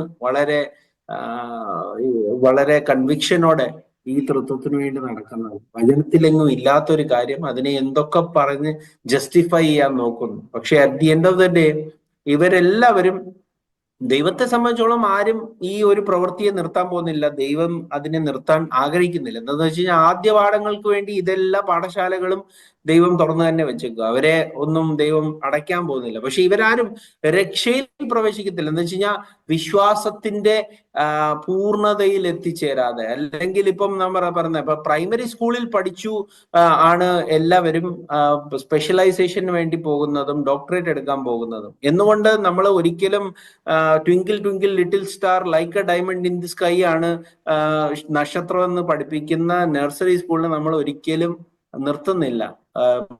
സ്റ്റാർ ഫ്യൂഷൻ റിയാക്ഷൻ വെച്ചുണ്ടാകുന്ന emission of fire and light ആണെന്നുള്ള കാര്യം നമ്മൾ പഠിക്കണമെങ്കിൽ കുറച്ചുകൂടെ വലിയ ക്ലാസ്സുകളിൽ പോകണം, കുറച്ചുകൂടെ അതിനെ ഡീറ്റെയിൽ ആയിട്ട് പഠിക്കണം. പക്ഷേ അതുകൊണ്ട് നമ്മൾ ഈ നഴ്സറി അടച്ചുപൂട്ടുന്നുണ്ടോ? ഇല്ല, അത് ഒരിക്കലും നമ്മൾ അടച്ചുപൂട്ടുന്നില്ല. പക്ഷെ അവർ ചെയ്യുന്ന പ്രവൃത്തിയിൽ അവർക്കൊരു പൂർണ്ണതയിൽ എത്തുവാൻ സാധിക്കത്തില്ല. എന്നും അവർ നഴ്സറി ടീച്ചറായിട്ട് തന്നെ നിലനിൽക്കും എന്നുള്ള കാര്യമാണ് അവർ അറിയേണ്ടത്. ഇത് വെച്ച് അവർക്ക് രക്ഷയിലേക്ക് പ്രവേശിക്കുവാൻ സാധിക്കത്തില്ല. അതുകൊണ്ട് ആദ്യത്തെ അപ്പോസ്തോലന്മാര് പറഞ്ഞ വചനത്തിൽ നിലനിൽക്കണം, ഉറച്ചു നിൽക്കണം. അതുകൊണ്ടാണ് കർത്താവ് ആ സഭകളിലോട് പറയുന്നത്, നീ വചനം കാത്തു എന്ന് പറയുന്നത്. വചനം കാക്കണം. നീ ആദ്യം വചനത്തിൽ വരണം, വചനം കാക്കണം, എന്നാലേ രക്ഷയിലേക്ക് കടന്നു വരുവാൻ സാധിക്കത്തുള്ളൂ. അതുകൊണ്ട് പാസ്റ്റർ കൊടിത്തോട്ടത്തെ കേട്ടാൽ, അനീഷ്കാവത്തെ കേൾക്കാം, ആരെ വേണമെങ്കിലും നമുക്ക് കേൾക്കാം. പക്ഷേ അപ്പോസ്തോലന്മാരെ കേൾക്കാൻ മറന്നുപോയാൽ ഒരിക്കലും ആ പൂർണ്ണതയിൽ എത്തുവാൻ സാധിക്കത്തില്ല. ഏറ്റവും മുഖ്യ കൽപ്പനയെ പാലിക്കാൻ സാധിക്കത്തില്ല. ആ ദൈവരാജ്യത്തിന്റെ 7 അയലത്ത് നമുക്ക് എത്തുവാൻ സാധിക്കത്തില്ല. ഇതാണ് എനിക്ക് പറയാനുള്ളത്. ഇനിയും പാസ്റ്റർ പറഞ്ഞിട്ട് കൺക്ലൂഡ് ചെയ്യാം. Thank you. Praise the Lord. നമ്മൾ ഈ രാത്രിയിൽ വളരെ ശ്രദ്ധേയമായ ഈ വിഷയം പല ആംഗിളുകളിൽ നിന്ന് നമുക്ക് വളരെ വ്യക്തമായിട്ട് ചർച്ച ചെയ്യാൻ കഴിഞ്ഞു. എന്നാൽ എന്തുകൊണ്ടാണ് ഈ കാര്യങ്ങളൊക്കെ വ്യക്തമായിട്ട് അറിയാമായിട്ടും ഇവരൊക്കെ ഇത് പ്രസ്താവിക്കുന്നതെന്നും നമുക്ക് മനസ്സിലായിട്ടുണ്ട്. കാരണം നാശമാണ് അവരുടെ അവസാനം, ഉദരമാണ് അവരുടെ ദൈവം എന്ന് ബൈബിൾ പറയുന്നുണ്ട്. അപ്പൊ പല ആളുകളും ഇവർക്ക് ഒരു പ്രാവശ്യം അല്ലെങ്കിൽ ചിലപ്പോഴെങ്കിലും സത്യം പറഞ്ഞിട്ട് ഈ സത്യം മാറ്റി മാറ്റി പറയേണ്ടി വരുന്നുവെങ്കിൽ ബ്രദർ വിൽസൺ പറഞ്ഞതുപോലെ യജമാനനെ മാറുന്നത് കൊണ്ടാണ്. അവരുടെ യജമാനൻ ഇന്ന് അവർക്ക് ശമ്പളം കൊടുക്കുന്ന സഭയും അവർക്ക് വേദി കൊടുക്കുന്ന ഇടങ്ങളും ആയതുകൊണ്ടാണ് എന്ന് നമുക്ക് മനസ്സിലാക്കാൻ കഴിയും. ഞാനൊരു വാക്യം കൂടെ വായിച്ചിട്ട് ഈ വീഡിയോ നമ്മൾ കൺക്ലൂഡ് ചെയ്യാൻ ആഗ്രഹിക്കുകയാണ്. അത് 2 തെസ്സലോനിയൻ ചാപ്റ്റർ 2 നമ്മളിങ്ങനെ വായിക്കുകയാണ്: സത്യത്തെ വിശ്വസിക്കാതെ അനീതിയിൽ രസിക്കുന്ന ഏവർക്കും ന്യായവിധി വരേണ്ടതിന് ദൈവം അവർക്ക് ഭോഷ്ക് വിശ്വസിക്കുമാർ വ്യാജത്തിന്റെ വ്യാപാര ശക്തി അയക്കുന്നു. അപ്പോൾ ഈ ഭോഷ്ക് വിശ്വസിക്കാൻ വേണ്ടുന്ന ഒരു വ്യാജത്തിന്റെ ആത്മാവിനെ ദൈവം അവർക്ക് കൊടുത്തിരിക്കുക. കാരണം അവർ നശിച്ചു പോകാനുള്ളവരായതുകൊണ്ട്. എവിടെയാണ് ഇന്നും ഒരു പ്രലോഭനങ്ങൾക്കും വഴങ്ങാതെ ഘോരഘോരമായി സത്യം പ്രസ്താവിക്കുന്ന അപൂർവമായി ഈ ലോകത്തിലുള്ളവരുടെ എണ്ണത്തിൽ ഒരു ശേഷിപ്പിന്റെ കൂടെ ദൈവം നമുക്കും ഈ സത്യത്തെ വിളിച്ചു പറയാൻ ഒരു അവസരം നൽകിയിരിക്കുന്നത്. കാരണം ഇന്ന് സത്യം പറയാൻ വേണ്ടി എഴുന്നേറ്റ് വിളക്കുന്ന യജമാനന്മാർ മാറ്റിക്കൊണ്ടിരിക്കുമ്പോൾ ദൈവകൃപയാൽ ഈ രാത്രിയിൽ നമ്മൾ നിൽക്കുന്നു, വീഴാതെ ദൈവത്തിന്റെ സന്നിധിയിൽ. ദൈവം കൃപ ചെയ്യട്ടെ. ഈ സത്യവുമായി നിരന്തരം നമ്മളെ മരണം വേർപിരിക്കുവോളം ഈ സത്യത്തിന്റെ സാക്ഷികളായിട്ട് നിൽക്കാൻ ദൈവം ഞങ്ങളെ സഹായിക്കട്ടെ എന്ന് ഞങ്ങൾ പ്രാർത്ഥിക്കുന്നു. ഈ വീഡിയോ സശ്രദ്ധം വീക്ഷിച്ച നിങ്ങളെ എല്ലാവരെയും ഞങ്ങൾ നന്ദിയോടെ ഓർക്കുന്നു. നിങ്ങൾക്ക് ഞങ്ങൾ നന്ദി പറയുന്നു. ഒപ്പം ഈ വീഡിയോയിൽ നിങ്ങൾക്ക് അഭിപ്രായ വ്യത്യാസങ്ങൾ ഉണ്ടെങ്കിലും, നിങ്ങൾ ഇതിൽ അഭിപ്രായ ഐക്യമുണ്ടെങ്കിലും രണ്ടും നിങ്ങൾക്ക് കമന്റായി എഴുതാവുന്നതാണ്. എന്നാൽ നിലവാരം കുറഞ്ഞ വിമർശനത്തിന് ഏകപക്ഷീയമായി ട്രിനിറ്റിയെ സപ്പോർട്ട് ചെയ്തുകൊണ്ട് വരുന്ന അഭിപ്രായങ്ങളും കമന്റുകളും ഞങ്ങൾ പരിഗണിക്കുന്നതായിരിക്കില്ല എന്നോട് ഉറപ്പിക്കുന്നു. കാരണം ഒരു മറുപടി അർഹിക്കാതെ പരിഹാസമായി ഇതിനെ കണക്കിലെടുക്കുന്ന ബ്ലൈൻഡ് ആയിട്ടുള്ള ട്രിനിറ്റേറിയൻസിന്റെ അഭിപ്രായങ്ങൾ ഞങ്ങൾ വിലക്കെടുക്കുന്നതല്ല. മറിച്ച് നിഷ്പക്ഷമതികളും സത്യമറിയാനുള്ള ആളുകളുടെ സത്യാന്വേഷണങ്ങളെയും ഞങ്ങൾ വിലമതിക്കുന്നു എന്ന് അറിയിക്കുകയും ഈ രാത്രിയിൽ ഇങ്ങനൊരു വീഡിയോയുമായി വീണ്ടും നിങ്ങളുടെ മുമ്പിൽ വരാൻ സ്വർഗത്തിലെ ദൈവം ഞങ്ങൾക്ക് ഒരുക്കിയ സാവകാശത്തിന് നന്ദി പറയുകയും ചെയ്യുന്നു. കർത്താവ് എല്ലാവരെയും അനുഗ്രഹിക്കട്ടെ.